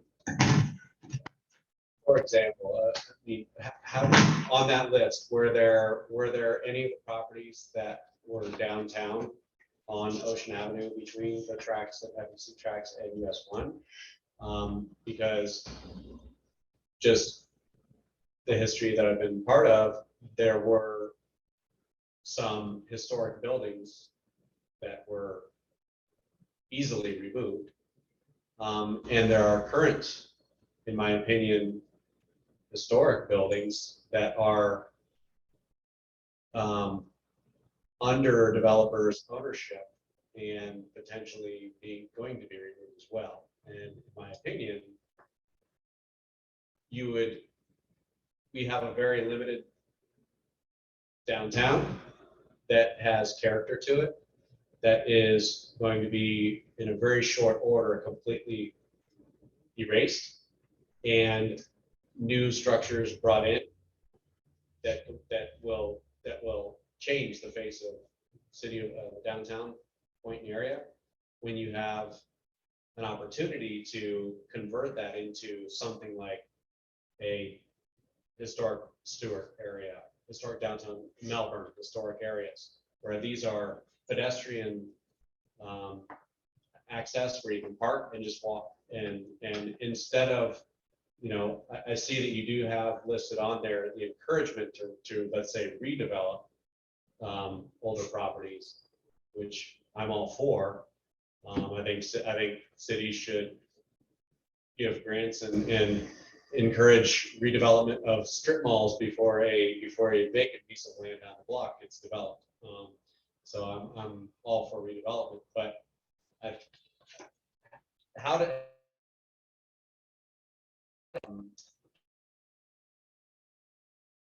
be removed. How do those come into? It doesn't, except for when it goes to that demolition process. It doesn't? Unless it goes through a demolition process, if it's not on the registry, it goes through very little review. So none of those buildings that were of Right. the historic Masonic temple that was in On the place. south side of The Ocean Avenue. beam, the old beam building that was built. The shipwreck. Yes, that was demoed by the city, and a demo receipt was handed to the owner of the property. Ooh, And they yes, did not want yes. to, and they did not want to preserve any of the wood for historic purposes. I think those are grave oversights on the city's part. Having been there at that time, the property owner was, he was going I through. know the story. All right. I've been here for Yeah. a long time. It's unfortunate that the money was put into it to fix and get it above that condition that it was. They got the building officials' attention. That's unfortunate. And I think there's other property. It's unfortunate that the city didn't want to preserve the wood and do something with it. Now, if that site, let's use that example. If that were on, according to this current direction, and the board establishes a top priority list of undesignated properties, but under the attention in such a circumstance, redevelopment, disrepair, what have you, then it would go through this process of halting the demolition for so much time, make an attempt to give more time to restore the property, draw attention to it, and then of course document it. Hopefully, I mean, all we can do is perhaps slow that process long enough. Seek grants at that point. There are state grant preservation. Mike, can I ask you a question? To the south of us, we have Delray and Boca. North, we have Lake Worth and Lantana. They are very, very different communities. Do we here in Boynton Beach have a clearly defined vision of what we want to be in 10, 20, 30 years? Do we know, do we want to be a Boca Del Rey? Do we want to be in Lantana Lake Worth? It's in the zoning. It's in the densities that we have designated downtown. Well, That's the vision. I mean, what do you see? Or maybe you can, what do you see as a community we live in? I mean, Boca and Del Rey are very different. Lantana Lake Worth are, I mean, which direction are you ultimately trying to take us? Probably to describe what the vision would be, and that would be what the city's redevelopment plan describes. The district's interconnectivity, the pedestrian and plan to connect traffic, people, and so forth. Densities, intensities, locations, it's probably the vision. Now, I couldn't exactly sit here and say, this is Del Rey, or it's probably more like Del Rey than Boca. It's probably more like Del Rey than Lantana. Currently as the plan sits. The reason why, you've been here longer than I have. Stories I've heard that Del Rey 15, 20 years ago was not a very desirable area. You may know this, I don't. You're shaking your head, yes. I Well, think- no, when the malls were developed, downtown became a ghost town, and to try and Well, they've identify achieved ways to something. bring it back. I don't know whether, I know when Susan Euler was here on the board, she described old Boynton Beach and strip malls, strip clubs, things that weren't that attractive. I think this probably predates all of us. No. But so I want to understand, and I don't, what's the vision and where we are taking our community. I intend to live out my years here. So that's a given. I just want to know what kind of community I'm going to be living in. There's some things in the works. Not only is there a redevelopment plan. Now, take it, this could be just the past. We have new elected officials. We're already hearing some concerns, interests of theirs to ask them these same questions and look into some of the regulations that may shape this vision and future horizon. So maybe revisiting some of those things. But right now, we have a complete street study to guide us, possibly even the implementation of a new traffic impact fee system to replace the counties in the city. And we have a redevelopment plan, which lays out the different mixed-use districts, heights, densities, intensities, pedestrian routes and design, not to mention some design styles. And of course, you'll hear about the coastal village, architectural character.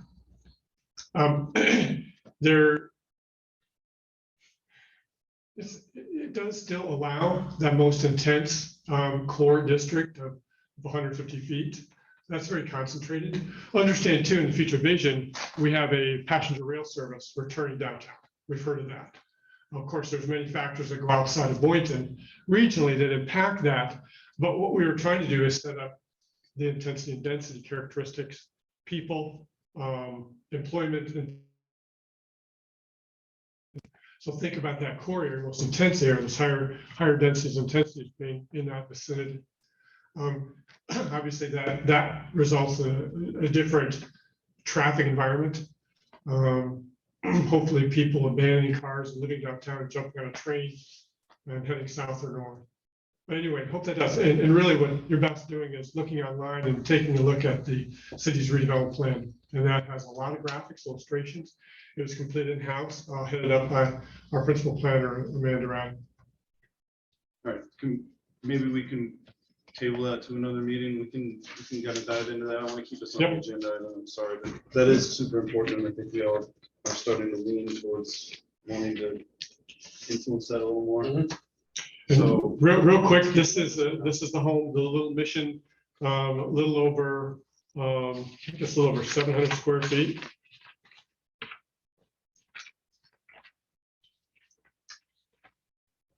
Tiny living was like About 860 square feet. This is actually, that's a non-conforming number for a single-family zoning district that that's in. But anyway, this is, you can see, it's not really. I mean, it's the resolution is not very good, but you can see the darker line weight at the bottom is the expansion of which a little over doubles the size of the interior. The setbacks are, I think the garage is set back less than 2 feet. On the west side or the east side, and on the west side. On the east side, the home is less than 5 feet from the property boundary. This current owner is a relatively new owner. The family has grown a little bit and needs to expand the property. This is a non-conforming triplex, and you're all familiar with on Boynton Beach Boulevard. That's zone C2. It's a non-conforming use in the property. Interestingly, we've got the latest DOT impact on the roadway in connection with the interchange expansion. And I've seen what they call the CURE plan. That's the ultimate boundary of the right-of-way and what private land characteristics or components it interferes with.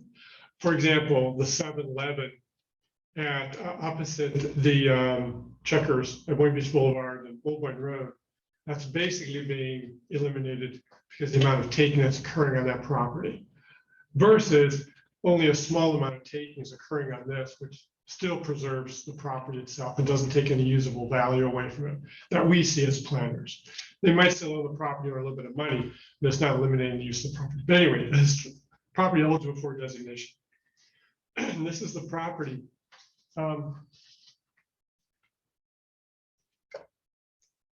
Real quick, this is the scenario I was describing. So you can see the subject property is here. That's what you see in the image. And our records show 1930. The property owner says they have things dating back to mid-1920s. That's eligible for review, and the board has directed staff to initiate a designation review process on this property. Now, if you can see the dark black boundary surrounding everything that's in view, with the exception of this parcel, single parcel, is all under unified ownership now, with the redevelopment vision in mind. Now, this is what I was mentioning. The current regulations require that you have a full block assembly. So you don't, I mean, obviously the streetscape visually and for interconnectivity, and that is where a lot of life is shown. Anything in the back of it, if it's not public, is not seen. But what really is most significant is the pedestrian way and what that project, how it interfaces with the street. Now, obviously, you don't want to interrupt it because then you don't have that continuity. We wanted to make an exception for that to preserve or not discourage redevelopment and not discourage preservation of property. So in this scenario, the developer would not be able to take that lot and Under the- develop around it? under Or the they current- take that lot and demo and try to relocate the house. to another And this is a scenario I described, under the current regulations, they could be prevented from getting approval because they've got the interruption block. They contacted the property owner, and attempted to purchase it and influence them to sell in a not so honest way.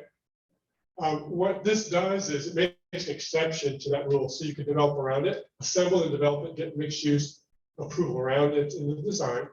And there's some wording in it you can see in the exhibit that talks about how this is designed continuous. In other words, the public space is improved in accordance with mixed use regulations, and that there are some considerations in the project designing around, developing around it. I mean, you have to take into account in the development around that property buffer, you can't have parking right up against it. You gotta have, you can't have dumpsters. You can't, like, you can't just allow a developer to come and develop around.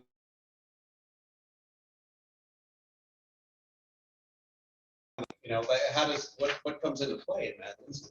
Sure, that is, if you're to look into the current table where that standard is written, which reads currently, project sites must front on 2 intersecting rights of way and must have an uninterrupted lot frontage. That's the current standard for the mixed use district. Right. Modified to read, and this is on page 5, 1, 2, 3, 4, 5. On this document, this exhibit, zoning regulation excerpt, and it's in red underlined. Good luck, everyone. In the agenda packet? Yes. That would be something of 93. Yes. 85. 85 of 93, everyone. Yeah. So it's down. And I'm going to read long. An exception shall be made when the interruption is attributed to the existence of a designated historic site or a site currently on the list of potentially significant sites. So make 2 exceptions if that list is established. Right now, of course, if it's a designated property. Project design shall maximize compatibility with the historic site so as to allow the historic site to mutually contribute to the streetscape. Design considerations should include transitional design elements such as building separation, facade treatments, and open space, and plazas and landscaping. Pedestrian zone requirements shall be required to continue uninterrupted by the historic site, including streetscape, landscaping, and pedestrian amenities. That can occur on the public realm. That doesn't necessarily mean you're going to make those improvements on this property itself, but all this area here would be part of what Amanda has established and created in mixed use design regulations as the pedestrian zone. Right? So that'd be approved to continue along. And of course, we'd be looking for proper design around it, and we'd probably even look to see if it's appropriate to add some fenestration or design details, that kind of. And that comes before our board. That site plan would, Yeah, the or master plan, yes. Sorry, I misled you. I was trying to find, I found other Yeah, I interesting stuff to read. I know, it's 88 and it's underlined. That concludes, I conclude with the past and the present. In other words, you all know the high school and its status here in the city now preserved, as well as the Mize house is the one I mentioned before, which is under current designation review. That concludes. We kind of did some questioning as we went, but another round though.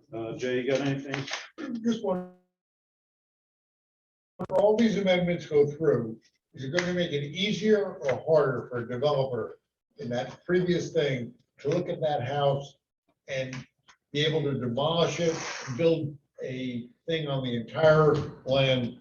Or is there something in that that's going to preserve that house and maybe force something, as you talked, a U-shape or an L-shaped development around it, which is probably worse for the city?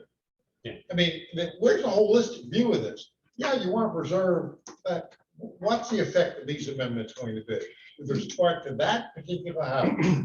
I think the answer to that question has to do with how bad is this 1/8 of an acre site to that development.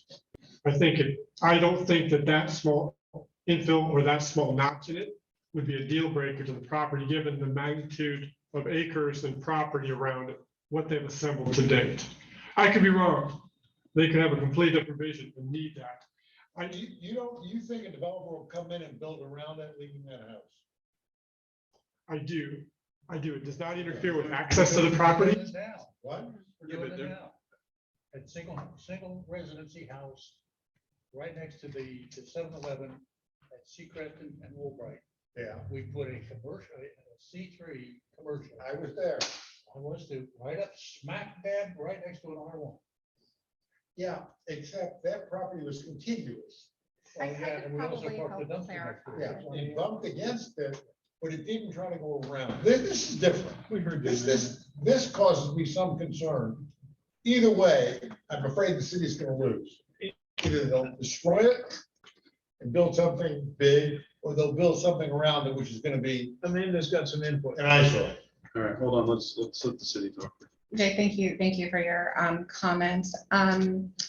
So in the scenario now, and this is an actual scenario, the way the code is written, it actually inhibits any redevelopment of any of the properties around it, since you do need a continuous frontage. So this is an effort to, and you know, this, of course, there's properties involved, and they could choose to sell to the developer and have a continuous frontage, or they could choose not to. This is meant to give options in the redevelopment of this area. So if it comes out that this property owner wants to remain, the goal is to not stop redevelopment around it and still preserve it. We do know that there are a lot of sensitive topics in that transition and the buffer area around it. We've tried to write the code in a way that allows staff some, I'm going to say, design power in trying to work with the developers and the design of that transition. But it is, we know it's not perfect. If they wanted to, it doesn't, you know, it doesn't remove the option of this homeowner working with the developer in some way. If it's the property and they move the house or relocate the house, it's just meant to provide more than one option. The current property owners are not willing sellers. They're very interested in the preservation of the property. Another factor. Okay. Thank you. Chris? No. Thanks, Jim. I think I'm good. All right, Court. I'm good. I'll say something that's not gonna be very popular, but it's not gonna. Then say it. Is it live? Anybody know? You're not gonna have consistency unless there's consistent leadership somewhere. And leadership, no offense to you guys, does not come from you. You are not the administrators. You know, there are leaders who turn the job over then to the city manager. You know how the government works. They provide direction and control. And you'll never do that as long as every 2 years you've got 3 new people. We've got 4 new people now. I mean, you know, you could have had ideas of the Taj Mahal, and it's gone nowhere because, you know, all of a sudden now you've got 3 people that look at what they've done just on land use votes up to this. I mean, they've scheduled them and passed them and then said, but we'll bring them up again when the change is made. And it's, you know, I'm one who believes, I don't believe in term limits. I think term limits already exist and they're called elections. And as long as you've got somebody who's has a goal and a dream and a philosophy and a point of view that coincides with what yours is, why not? I keep bringing up Claude Pepper. If anybody knows who Claude Pepper was, he was the grand old man of the house. He was everybody's friend. Everybody knew him. If he had lived long enough, he would still be in office. But you know, then you've got other people. I don't know how long you've been down here. John Romello, for example, who was. Are you talking political leadership or the leadership on the membership of the board? Don't be on the chance. Not on the board. No. Okay, fine. It's gotta be. You're not coming flower outside our domain. You're talking, if you're gonna have leadership and if you're gonna have a direction, you have to have somebody lead, and they have to be the people at the top. That's their job. They're there to provide direction. In lieu of being able to do that, we can put it into the code and we can try and do it that way. No, I understand, but it's, You good? You get it out? yes. Nice try. All right, Butch. Will 7B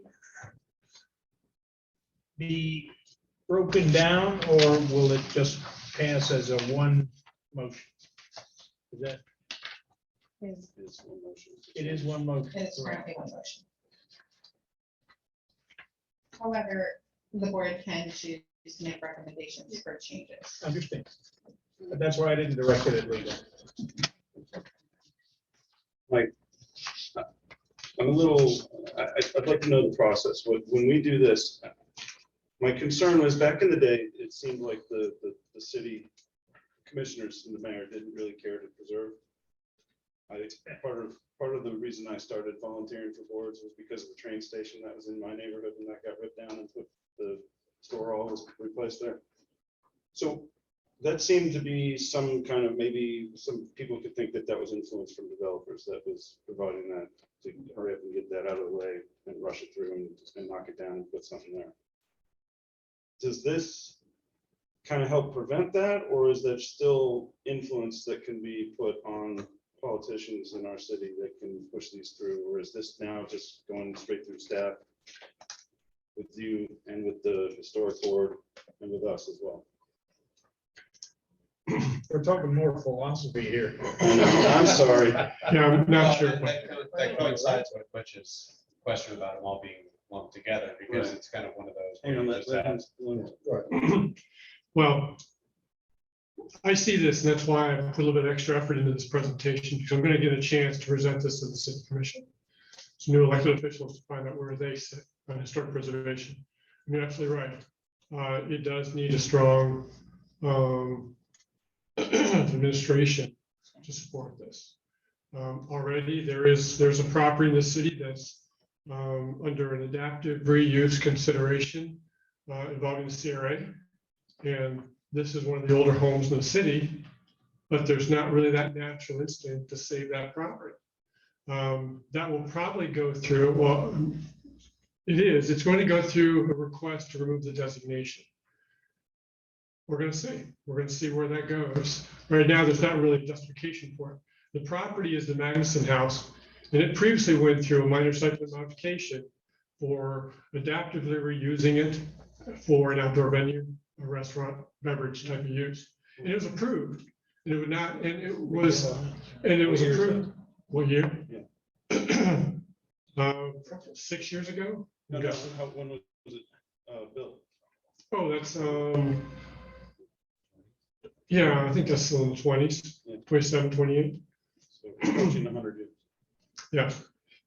That went through the certificate of appropriateness process, and all the modifications were approved as part of it, except for some minor comments. So I see the same thing happening now.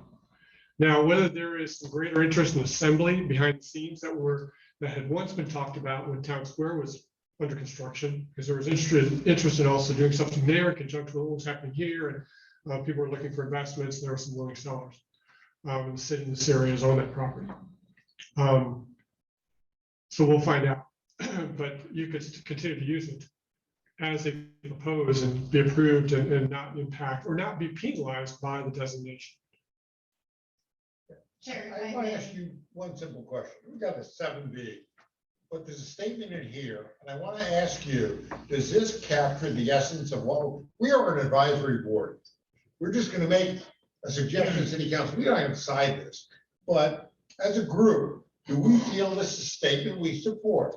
Historic preservation requirement to promote, incentivize, and facilitate the preservation of historic designated properties in the city. Is this what this is really all about?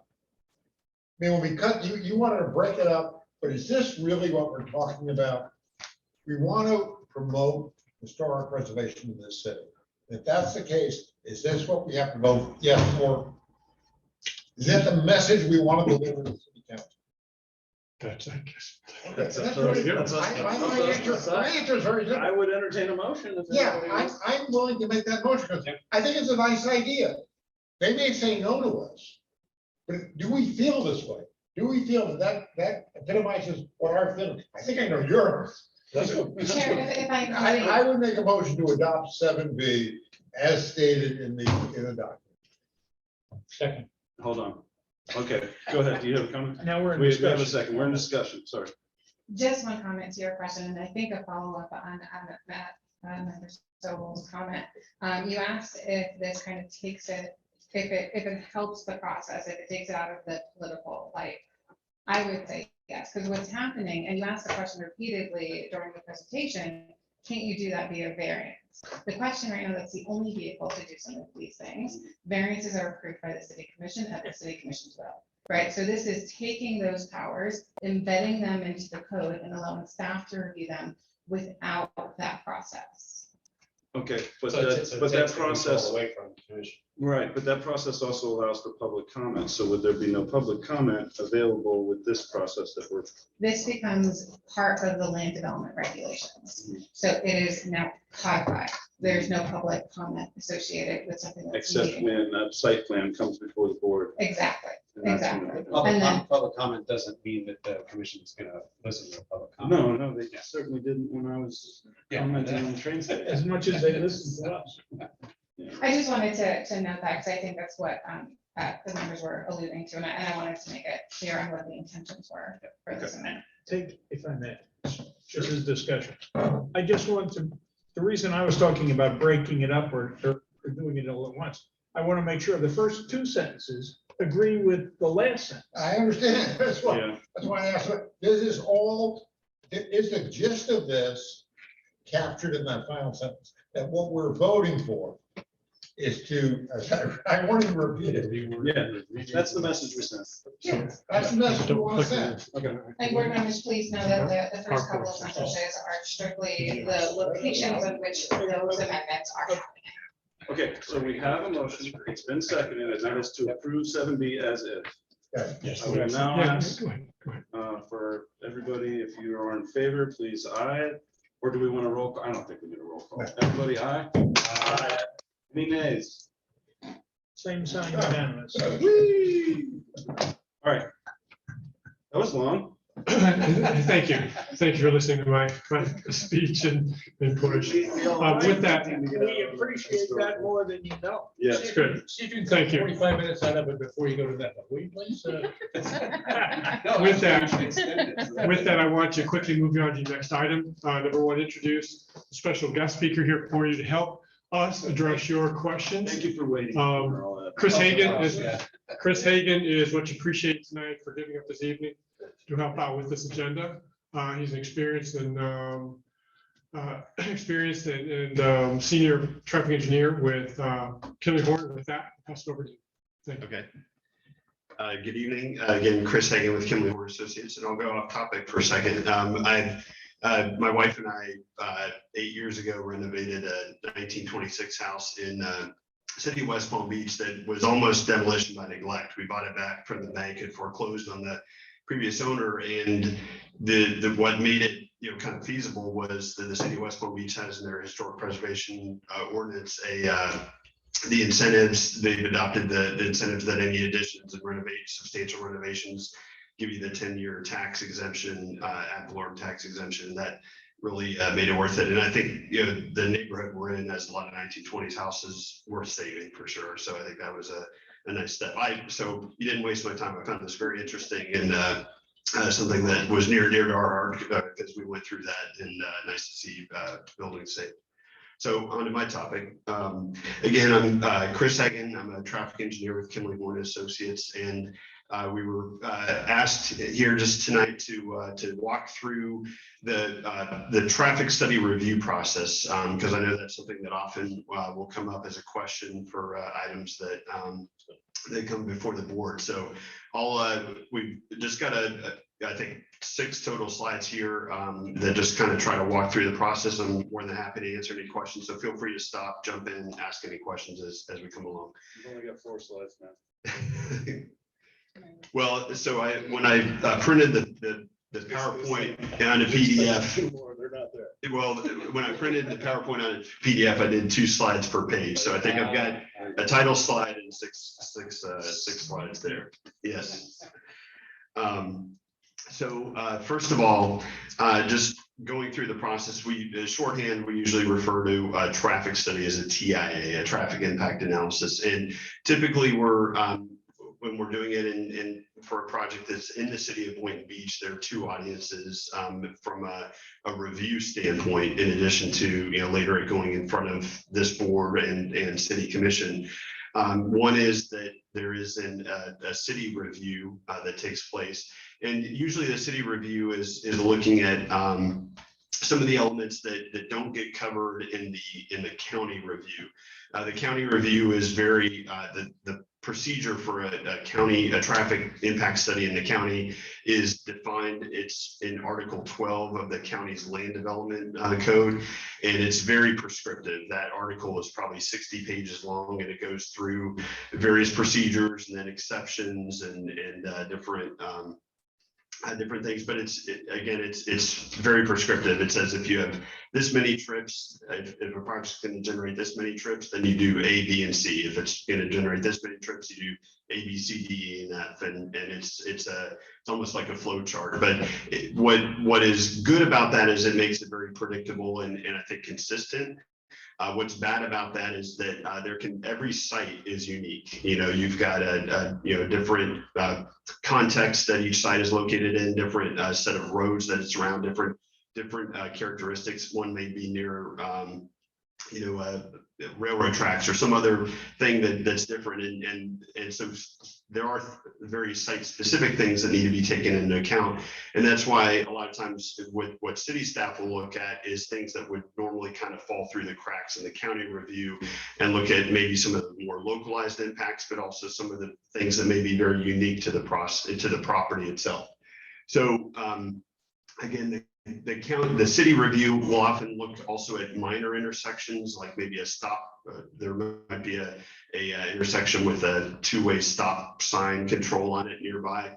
Typically, that's not going to be evaluated by the county in the part of the county process.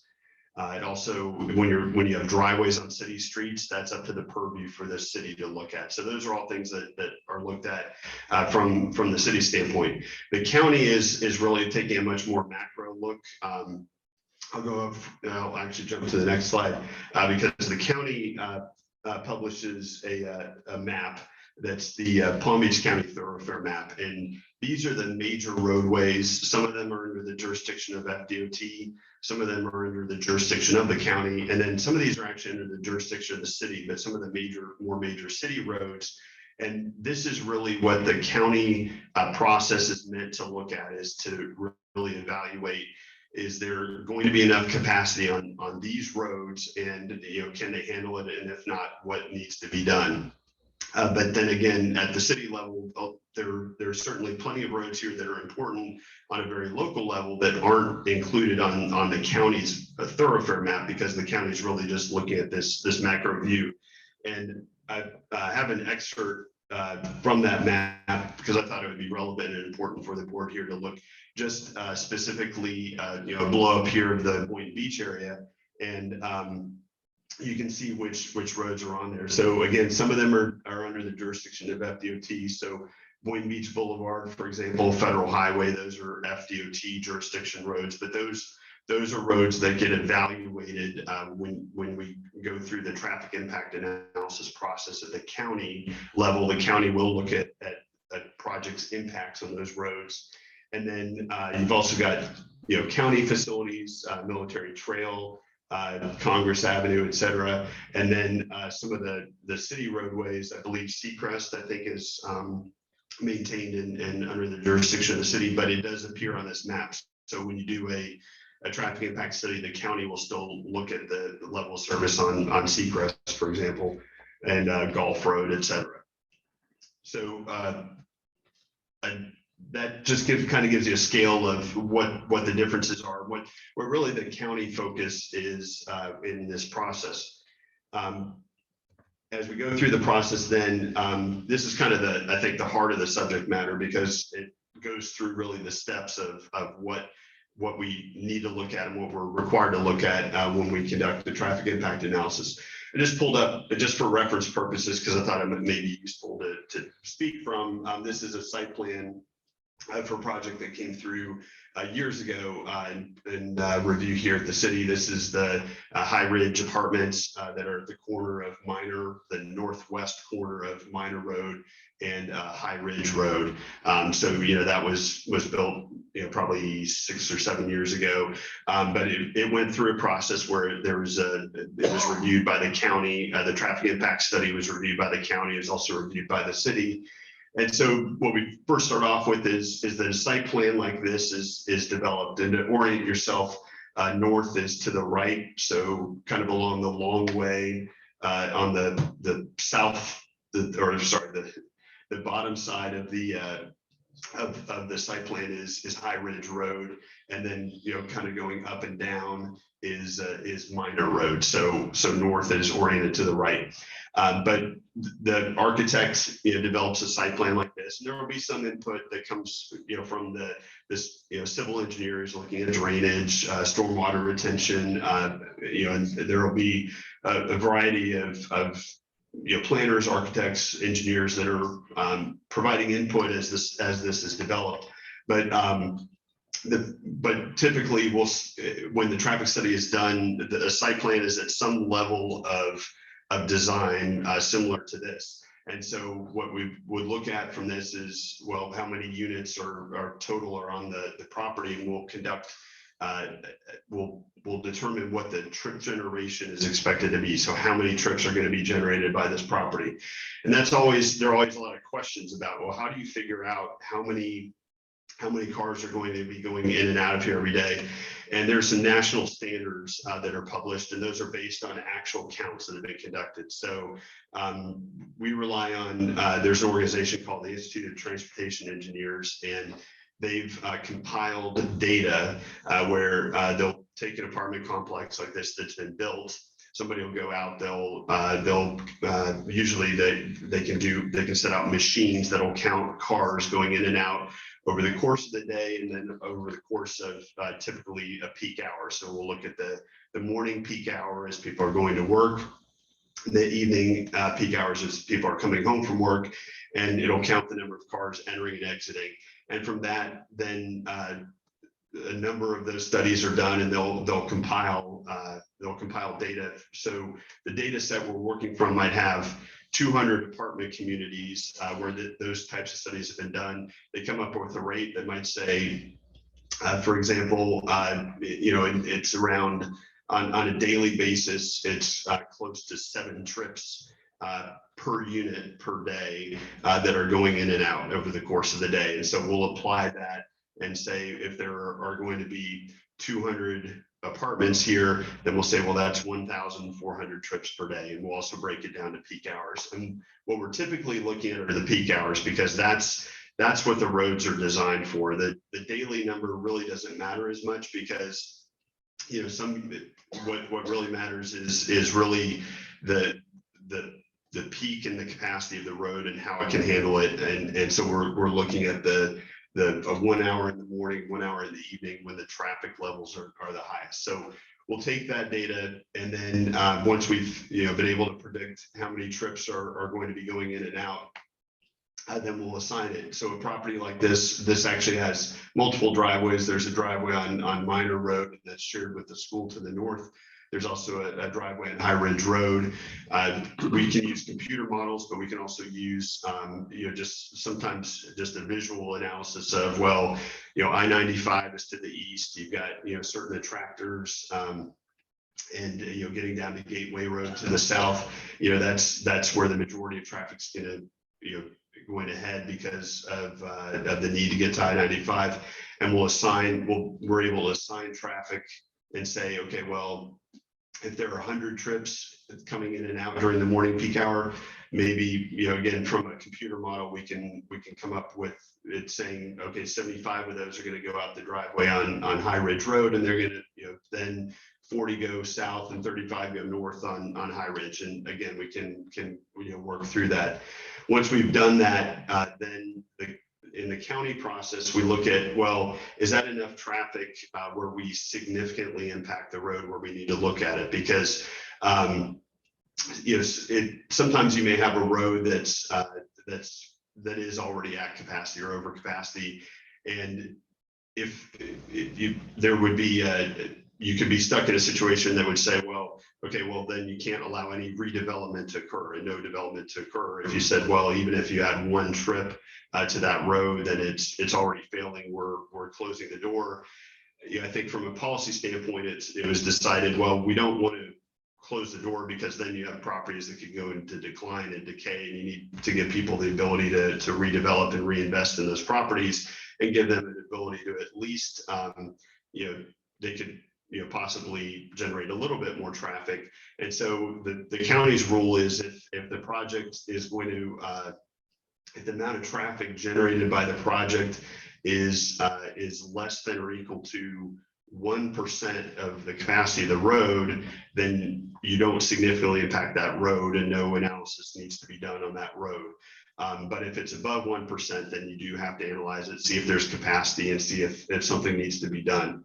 And what we also have to do in that process is the county says, depending on how many trips are generated, that dictates how far out we have to conduct the study. So, just by what's codified in their rules is that if a project's going to generate, for example, 50, anywhere between 50 and 100 trips in a peak hour, we have to look at those major thoroughfare roads within 1 mile of the site.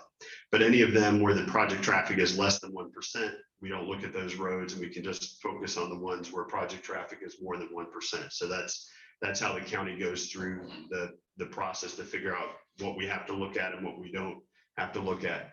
And then for the roads that we do have to look at, then we look at what the existing traffic volume is on those roads today, how much traffic is being added by other projects that have been approved in the area. So you add that on. We also add a factor to account for just general growth in traffic, because there may be projects 5 miles away that cumulatively all of them can add a few trips to those roads. So we still add a small percentage of additional traffic onto the roads, and then you add the traffic specifically for this project that's being developed, and that gives you a total future traffic volume on the road. And then we're able to compare that to the road's capacity. And we say, is the road over capacity? Is it not over capacity? And so if it's over capacity, then the next thing, then where you really end up with in the traffic study is you say, well, ultimately we had to look at, for example, 6 roadways. 5 of them are still going to be under capacity with the development of the project, so they're all fine. But this 6th roadway is going to be over capacity, and we need to do X. And so there's a process where we look at, well, what does it do to fix the problem? And sometimes it might be a turn lane at an intersection. Sometimes it may be, it used to be that there was a lot of cases where it needed to be a road widening. One thing that changed about 10 years ago was the state of Florida passed a change to state statutes that said that a developer didn't have to, for example, if a road was going to be going over capacity, the developer didn't have to pay for the full cost of, and construct it going from 4 lanes to 6 lanes, for example, if that's what was needed. It was just that the developer had to pay their proportionate share of the cost of making that improvement. So it went from a situation where sometimes projects would get stuck with the full cost of widening, and a lot of times that made a project infeasible. So you saw projects that couldn't move forward because of that, that now could move forward because you could then determine and say, well, yeah, the road needs to go from 4 lanes to 6 lanes, but they don't need all that capacity for their project. They're just going to use 5% of that capacity, and so then they are required to pay 5% of the cost of that widening from 4 to 6 lanes. And so that's where we are today, is that was codified in state statutes. So then the county had to change their requirements to match the state requirements as well. So today we're in a little bit more or a lot more of a pay and go environment where an applicant who's coming forward to develop property may not have to construct the full improvement. They're paying into a fund to construct it Do you later. mind if I start Yeah, asking questions? that's fine. So if they have to pay in, that doesn't guarantee that that road's gonna get expanded to 6, does it? Or does that just go into a pot for the county or the state to use to improve the roadways? And that was the county's objection. The county did not want to go along with state statutes for that very reason, or when that state changed that in the statutes for that very reason, because it's possible, if the county collects 5% of the cost of that road, well, they still need 95% of the money to be able to construct the rest of it. So over time, what happens is that they theoretically will be collecting other percentages from other developers that come through.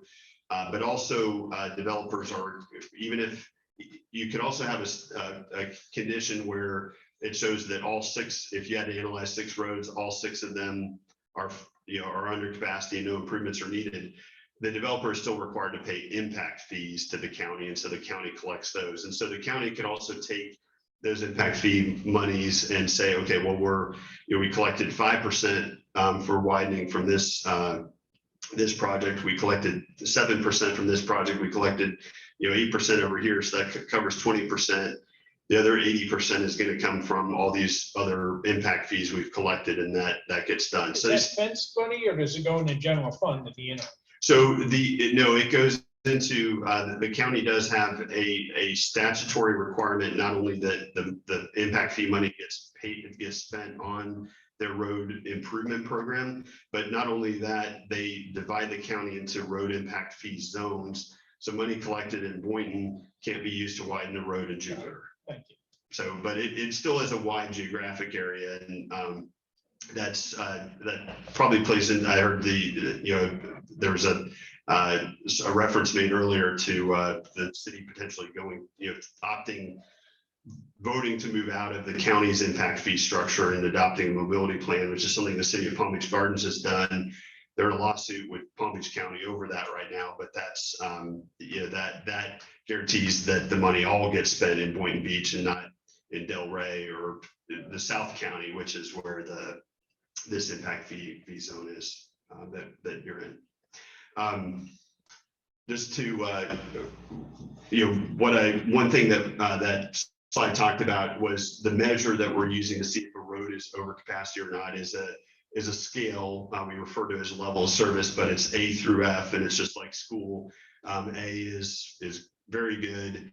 It actually probably means that the road is wider than it needs to be, or has too much pavement, too many lanes, but means that there's very little traffic for the amount of capacity that there is. And then all the way down to level service F, which means that the road is over capacity, that it can't, there's not enough, there aren't enough lanes, there's not enough width to handle the traffic. Where does a developer start getting concerned he's gonna have to pay? They don't. Well, so that's the other thing. This developer fee, 5%, is really like a developer needing to buy his way out of the problem.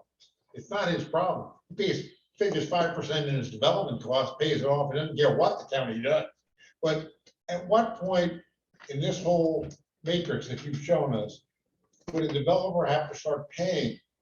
So the adopted standard is level service D, which is basically almost capacity. That's what is adopted countywide, and also I think locally in the city's comprehensive plan is level service D. So that's what we use to measure is as we go through the process to say, okay, where is this road on this scale? And you'll say, and based on, first, if you're looking at existing volumes, you measure them on this scale and say, okay, well, today that road is level service C. And then as we walk through the steps to say, well, in the future, the road, there's going to be additional traffic from these other projects nearby that have already been approved. There's going to be additional traffic from other growth in the area. And then there's additional traffic from, this project that's now coming in. That all adds up to the total traffic volume. And you might say, okay, well, today that road is level service C, in the future it's going to level service D, but level service D is still the standard. So it meets the standard, and that's what's adopted. So as you know, referred to some of this already, but the final outcome is that, both the city and the county will review the traffic studies that goes through the process. A lot of times, it'll go through a couple of rounds of review where there are comments and questions. Sometimes there's additional information that's requested. As I mentioned, sometimes there may be, because the county review really looks at, major signalized intersections, major roadways. In the city review, there may be a specific issue that comes up with regard to, there's a stop sign controlled intersection just, adjacent to this. And, the city may say it's important to look at that. And so that all comes up during the comment review process. Once all those comments have been addressed, then the process of determining what improvements are needed and are going to be required of the developer are included in there. And so a lot of times this board and city commission will see an ordinance coming before you that has conditions of approval attached to it. And it'll cover a variety of things. You'll have you might have landscape buffer conditions of approval. There may be conditions of approval related to fence materials and and screening and things like that. But then there will often be a section referring to traffic conditions, and those directly came out of this traffic study process and what was determined in that evaluation. And it could include anything from again, turn lanes to sometimes there's if it's a larger project, there may be a requirement to monitor a main driveway to see if ultimately a traffic signal would be required to be installed at that driveway. And then sometimes it may be those payments or contributions towards as the proportionate share towards the cost of an ultimate improvement. And then road impact fees themselves are paid at the time of building permit. So even if there were no conditions of approval related to traffic, which is relatively rare, that regardless, the project still has to come through. The county has a fee schedule that says that for example, just using the example we had up there, the apartment community, that the applicant coming in would have to pay. I think it's over $2,000, somewhere around maybe $2,700 per unit that comes in impact fees. So if it's 100 apartment units, then they'd be paying $270,000 in impact fees, in road impact fees, and that gets paid. The city collects it and then turns over. The city's able to keep a percentage of it, and then it turns the rest over to the county, and then that goes into that pot of money. So again, even if there were no specific improvements required, they still pay that money that goes into to road impact fees being paid. I referred to the city of Palm Beach Gardens did adopt a mobility fee. They gave notice to the county that they were opting out of the county's road impact fee process. The county objected, but the city still went forward and approved that. And they were basing that on there were also some state statute modifications or regulations that were passed that allowed cities to do that. Although the city I'm not an attorney, and the county attorney is arguing that the state statutes don't allow cities to do that, and that's definitely outside my realm, and that's in court right now. But what the city, just for your reference, what the city of Palm Beach Gardens did was then they stopped collecting impact fees for the county. They instead implemented a mobility fee, and what they did at the same time that they adopted the mobility fee was they adopted a citywide mobility plan. And that plan had spoke to not just road improvements, but had sections on sidewalk improvements, bike lane improvements, and dealt with all modes of transportation. And so then the money they collect, that they have been collecting, has been to fund those so that they can implement, for example, on a roadway where right now the sidewalks are only 5 feet in width. They've designated in that plan, they want them to go to 8 feet in width. And so those monies go towards those sidewalks being widened. But again, that's just an aside, just for your reference to know what other cities have or what another city has done. Should the city of Boynton Beach decide to move forward and do that, clearly that's in litigation right now, and I think everyone else is waiting to see what happens there first. Yep. Yeah, you mentioned earlier that Boynton Beach Boulevard is an FDOT road, correct? Yes. What is Congress?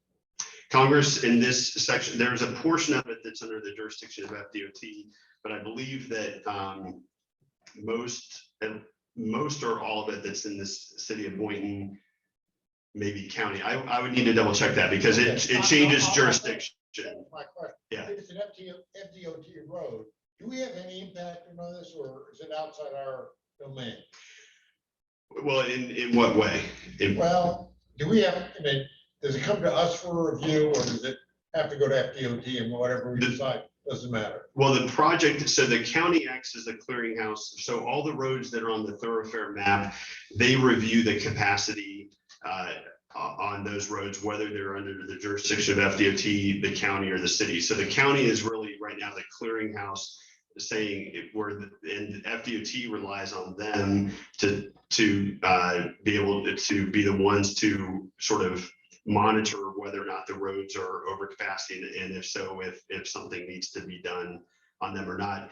But if an actual improvement does need to be done, that has to be permitted through FDOT for construction. Thank you. Mm-hmm. So if you're close to the end, you're. Yeah, this is it. At the very end of that process, once those improvements are determined, then the project would move forward to public hearings, meaning it comes to this board and then goes to city commission.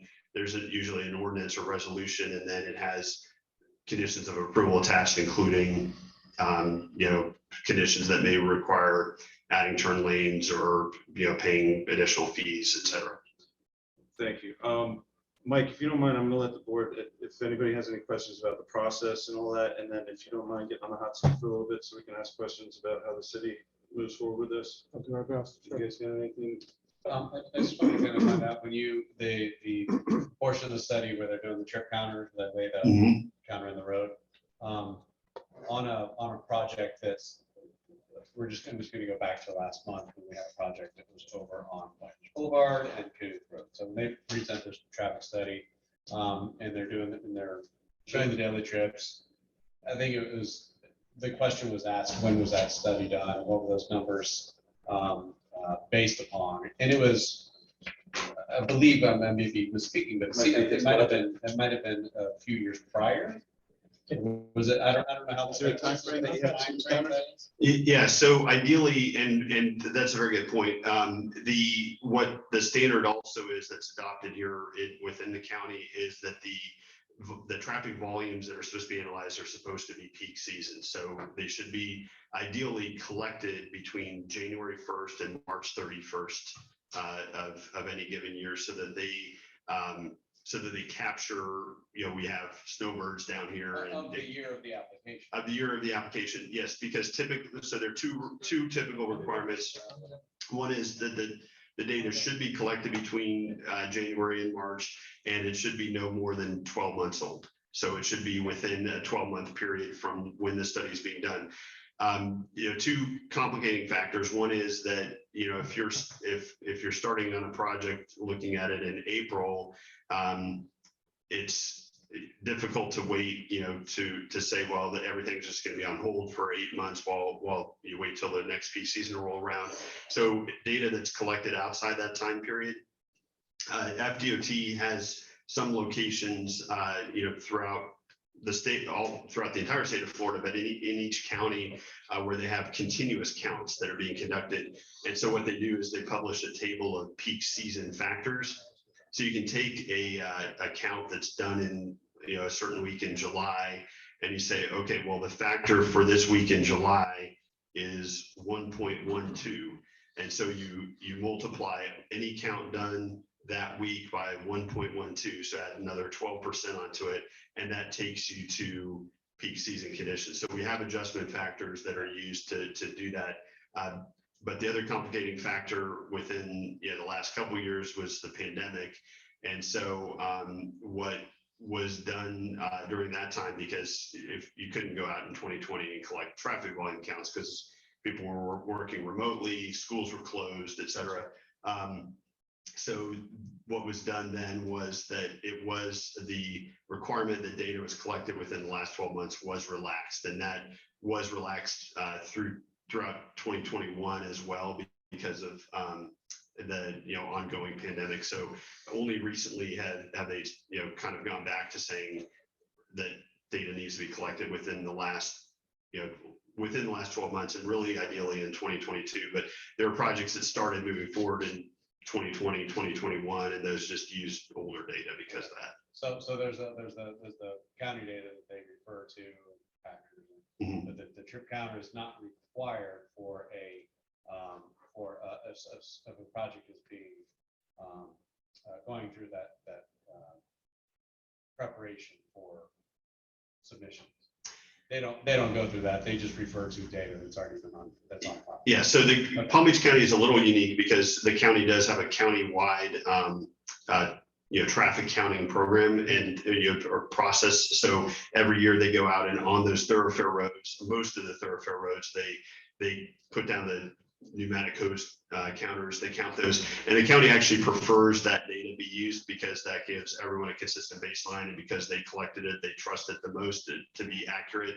And because if something comes out, sometimes they break, sometimes something goes wrong, they feel that they've got a good enough process in place to have gotten very accurate data, so they want that to be used. But you also end up in situations, again, this goes down to the site specific nature of a project where there might be another important city street or even just a neighborhood, and the neighborhoods worry about cut through traffic, where that it's a small it's a minor road, the county doesn't count there. So sometimes supplemental data will have to be collected, and that's when a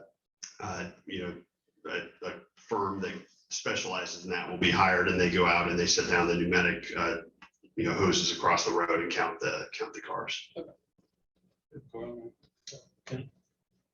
Which I do, Chris. Yeah. And I appreciate you being here, and present company is excluded from my comments. Okay. Okay.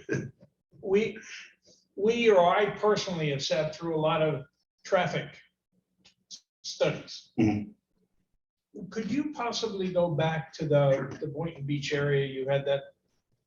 That's it. Yeah. Right there. Perfect. Case in point, Woolbright and Federal. Mm-hmm. Now, the issue is, I live between Woolbright and Ocean on Federal. There is no workaround. There is no go around. And I sit there and you're going to appreciate some of my comments. You might not agree with them, but you'll appreciate them. I put traffic studies in the same as a weather forecaster. Okay. When you're stuck in traffic, because what they don't really take into account is the bridge goes up on Woolbright, and the train, a freight train, hits a car down in Del Rey. I know it's not a usual case. And our EMS is south of Woolbright. And I have been in that situation, and you are just stuck there until something happens. Normally it'll be the bridge which will free up Woolbright.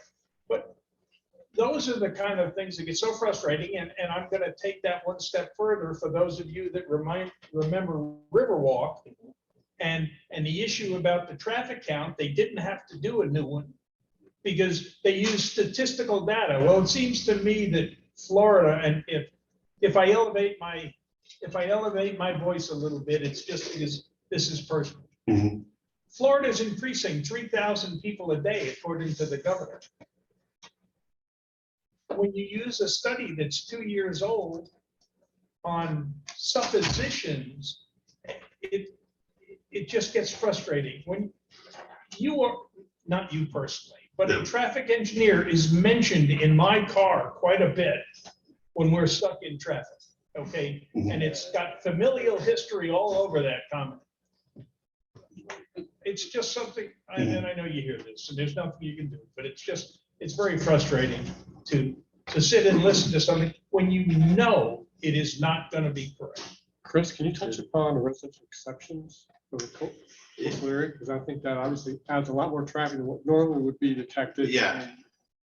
And that's a very good point, Mike, because there's, so, yeah, one of, so I referred to, the county's Unified Land Development Code, Article 12 is where they have the procedures for conducting the traffic impact studies. And I've always, just for trivia's sake, I've always thought it would be interesting to go back and find out how long, when the article was originally written, how long it was, because it was probably a few pages long, and now it's 60 pages long because they've got exception areas and things that have been, and part of it is policy goals. They're trying to, there are a lot of competing factors, and over the years, one of the things that was determined by that was that, I think when it was first adopted was it tended to encourage sprawl because the roads that had the most capacity were out west, State Road 7, Lyons, Jog Road. And so you had all this available capacity, and so people could build out there easily without having to do much to improve the roads because they were, there was capacity available. Whereas in, towards the ocean, roads were already at capacity or over capacity. And so, they found out, they felt that there was a sort of a perverse incentive to, and it was incentivizing sprawl, which is, not, from a planning perspective, not typically desirable. The other thing was that with that pattern, and again, this is pretty predominant in the 1980s, was that there was a lot of new residential was all being built out west. Very little investment in residential was happening in the east, yet that's where you still had the majority of offices, jobs, et cetera.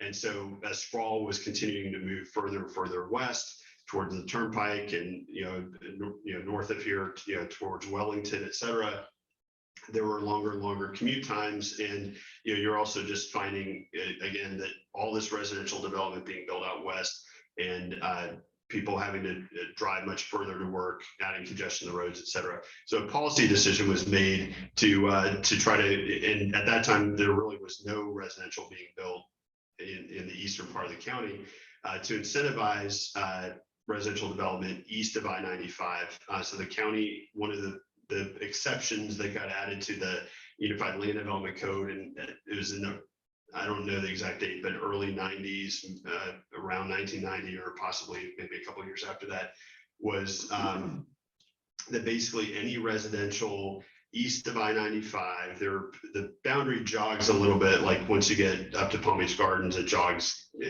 up there. But here in Boynton Beach, it's anything east of I-95 that it does not, it's exempt from that county traffic performance standards review process. And I think it did a good job at the time of removing a barrier when no investment was occurring in residential development. Now, there's just nationwide, there's been much more interest in living in an urban environment, condominiums, higher rise buildings, that type of environment. That I've never heard a discussion of taking that off the books, but that regulation is still in place.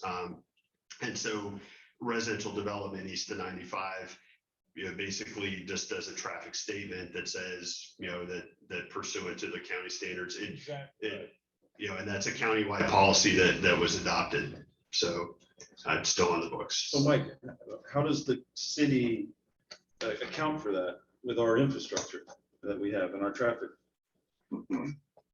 To those 2,000 trips that condo just added to our streets, what does it mean to us? Unfortunately, our city engineer who heads up our traffic review portion of our development review team was not able to come tonight. I told him I'd try to arrange another time that he can address some local questions of the local traffic reviews.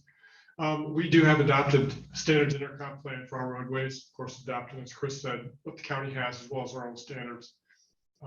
I think for many, many years, really in the absence of intense downtown redevelopment, most developments principally impacted the higher road classification or hierarchy, not the local streets. The majority of those local streets are occupied by single-family neighborhoods and some downtown.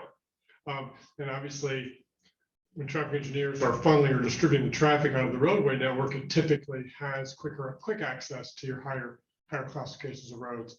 So traditionally, there has not been this same level of traffic capacity reviews on the local streets. So for us downtown here, I'm assuming that we're level of service E or worse. Am I correct? Do we know that offhand? At certain intersections, I'm guessing? I would say that it's going to vary from road to road and intersection to intersection. I think there probably are a couple that are probably level service E. Well, the project that Chris brought up last month, wasn't that an E already? That they were dumping 2,000 trips a day out onto? And it's like, all right, well, if we're at E, what are we at downtown? Because that's not that, that's not as bad as downtown gets out there on Boynton by Chick-fil-A. Well, I know they not our downtown, but as you go north, you'll see they're adding bridges, to get over to the barrier islands. They're adding width and they're adding lanes, but down in our end, there's still 2 lanes and that's it. And when that, can they expand? Well, there's no way. yeah, and there's a push and pull there because in a lot of cases there's no right of way available to expand. Understand? The lanes are built to the maximum capacity. What a lot of cities are doing, and it's not doesn't help you when you're in the car and saying 4-letter words about traffic engineers, but what a lot of cities have done is instead try to then prioritize investments in bicycle infrastructure, sidewalks, just things that where they say, or some cities in other parts of the country you don't see as much investment here, but trying to invest in transit. I mean, in some cities are running circulator shuttles and things like that, but the idea is to maximize in the lingo is we talk about focusing on moving more people rather than moving cars, and saying, okay, well, the most efficient way to move a higher volume of people is for not them all to be in 1 or 2 people in a car, is to try to get them out of the car and do that. And sometimes the only way that happens is if you invest more in everything else besides the roads. So a couple of points. I mean, that statement right there, that's a very European concept or non-American concept. Americans are freedom of speech. I got my space. I want to do what I want when I want. I want to go where I want when I want to. I don't want to have to get carpool. I don't want to have to wait for the train. I want to go drive around for an hour and not go with no destination. I'm going to go do it. People do it all the time. They're not carpooling to go to Publix. They're not taking public transportation to Publix because it's too far away. They can't walk.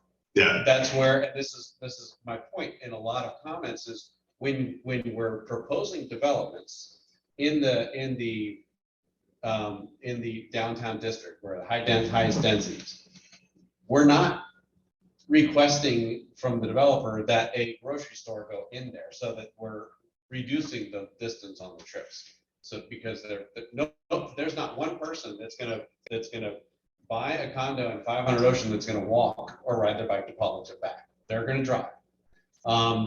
And the other piece of it is, Trevor's question to you, Mike, about the traffic, the city engineer of traffic studies.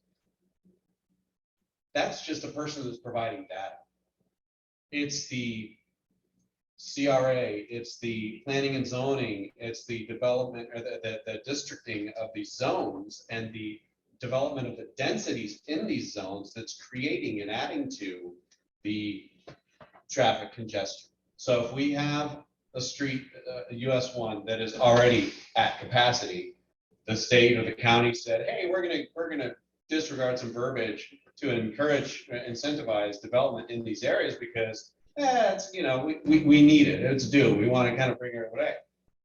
That's fine. That doesn't mean that the city has to abide by that or allow that development to happen or encourage density to increase traffic on an already congested road. So it's a lot of the city, it's less of the traffic engineer studies and reports. That's the data. I mean, it's planning and development to determine, hey, we already have issues on these roads. Why do we want to put 80 people to an acre or whatever the units to an acre? I mean, you know, going back less than a month ago, there was an incident on 985. There was a fire, something shut down. And from The city. I want to say Lake Worth to Riviera Beach and just almost as far east and west, every road, side street, alleyway, every person was stuck on the road, including myself, for 2 to 3 hours to try and go 10 blocks. Clearly, there's too many people on the road. The roads cannot, and if there's a hurricane, if there's a tsunami, we're all dead. I mean, there's no way out. Mike, why are we preaching to you? You don't control it, we don't control it. We're sitting here and talking about this, you're telling us all these things. But until the city commission decides, or the county commission decides, they're not going to incentivize. When a developer comes along and wants to build an oceanfront high-rise condominium, it's economic incentives. And nothing we say or do is going to impact that. Let's face reality. Money talks. If I may.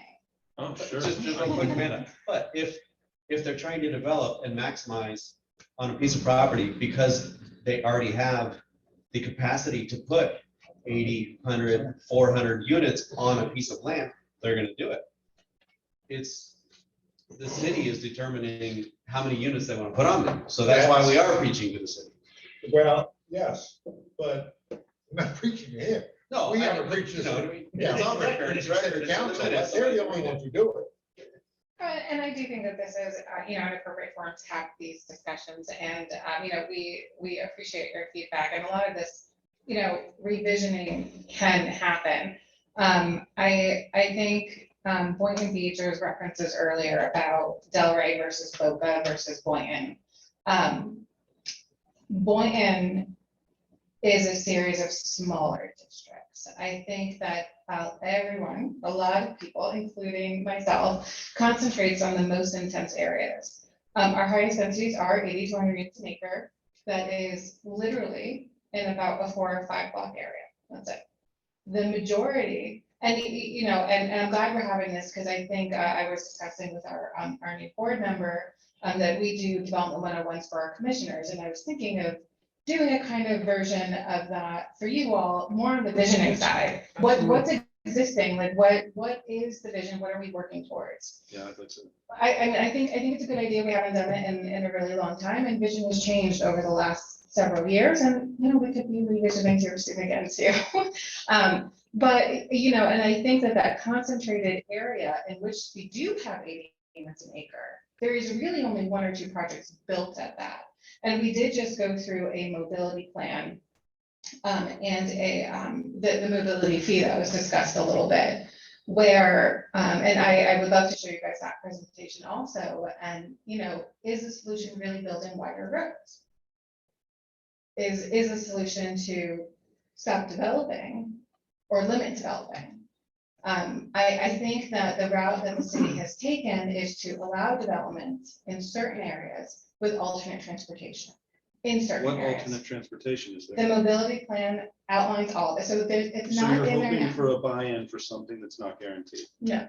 So the mobility plan, again, and this is a very in-depth conversation, the mobility plan we can talk about for an hour or 2 on its own. But conceptually, a kind of overview of the mobility plan is a twist on impact fees. So yes, there's traffic studies that happen in the review process. There are impact fees paid for the maintenance and the overall care of these roads. What's happening now, and I'll speak very bluntly, is and I can use actual numbers because I've looked at this already. Over the last 20 years, the county has collected about $23 million in road impact fees from development within the city. They have spent an estimated $500,000 within the city. Right. I think that's where a lot of the disparities are being shown. So where's our squeaky wheel that The gets mobility some of fee.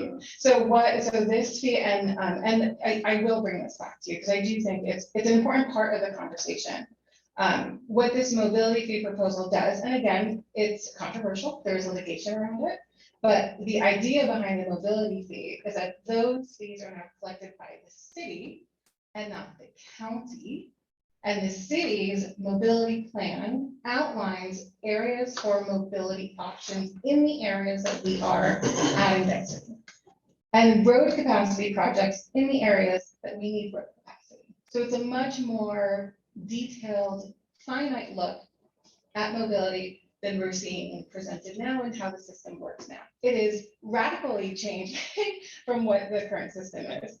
I would be interested to hear that, because I think and I think the board agrees with me, that a lot of our concern is, what does the city look like when it's built out? It's already at a position right now where we're at level of service E, probably F in certain instances at peak hours. And we want to continue to add more density. I understand, and I'd gladly bring that plan to you. Big question. With the city and the mobility plan, because I remember that, that was brought to the board. Is that different than what happened in Palm Beach Gardens, where you're saying that they're being sued by the county? Yeah. It is not different. So It is So why are they just- in litigation and we're not?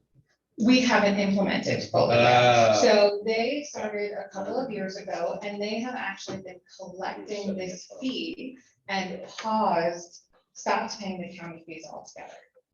That's what started litigation. We have met with the county. They know that we're doing this. Staff has paused to start this education process with the new commission before we move into political and legal territory again. But the documents that are needed to move forward have been prepared. The next steps are ordinances and implementing programs. So mobility fees can't be on top of impact fees, so that you could still donate to the county. They can be, and that is what the county wants it to be. They have pretty clearly told us. Is the city open to that? I can't speak for the whole city. In the past conversations, it's a hindrance on development because they'd be paying more to develop here than anywhere else. But maybe if it is some sort of shared cost, there may be options. And that's another reason why the city has kind of paused for a little bit to watch litigation in Palm Beach Gardens, to see where things land. Anything new that we learn that will inform our process. You've paused pushing the mobility plan, but we haven't paused development. We Yes. still push high density Again, to our infrastructure that's not built for it. Again, I will say pushing high density, I don't feel is the case, right? I'm not scared of density, but they are in very limited areas. Of the whole city, there are about 5 blocks in downtown and about 4 blocks at the Woolbright intersection. You remember Which are of course both you ends do. of that. It's the The streetscape. downtown, and that's the area. Well, no, but both ends of those main east-west access routes. There is no other east-west access route over 95. And the Other than downtown, the two most dense areas. and the downtown plan is actually on federal connecting those two nodes. The streetscape, the walking plan and the bicycling plan. And the multimodal plan and the, yes, And all I of that. really wish that that would But- catch on and it would boom, but I don't trust the public, man.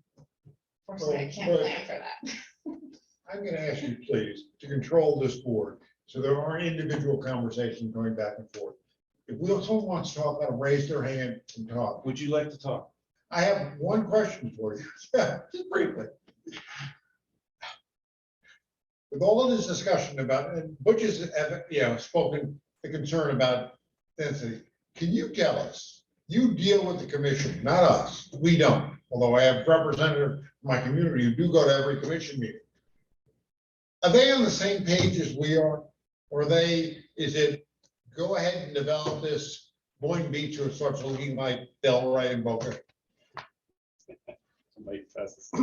No, I think Amanda, you can have, I don't know. we're at a turning point. I think Where that's are the we? best way to answer that question. We're still learning, because we have been directly contacted by 1 or 2 commissioners who have voiced particular interests in some of these development characteristics or development standards. So hold that question. More to come. In which way?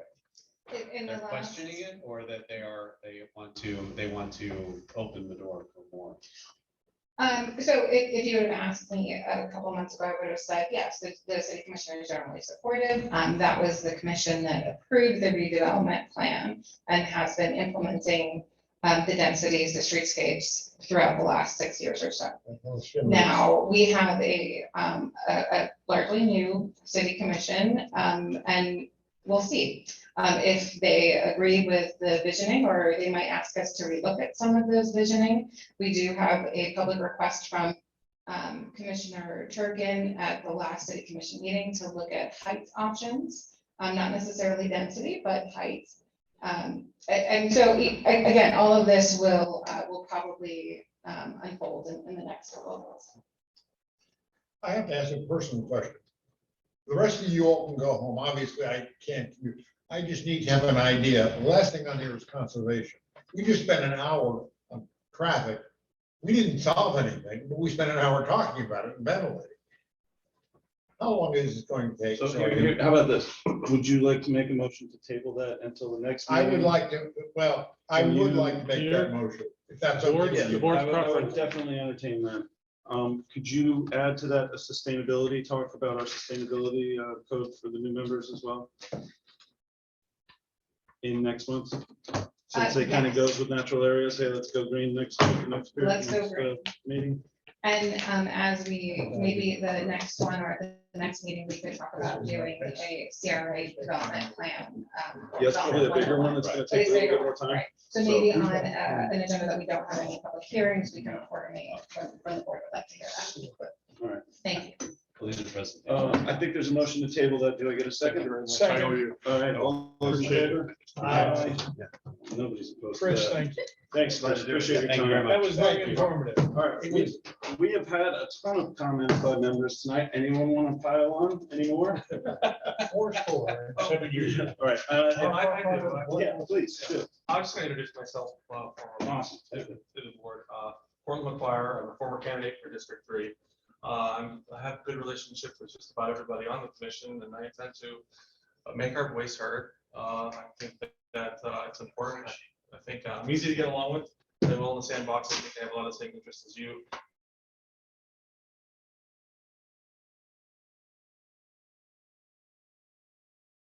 See, that's basically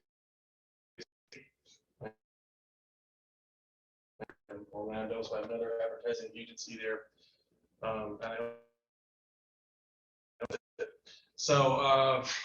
Yeah, so. Thanks, man. We appreciate your input. All right. Who wants to give? Did you say that the other item, the other presentation was going to be tabled until next? We'll month? Is that take one true? tonight, and then we're gonna ask for a Maybe. refresher on sustainability and the code and the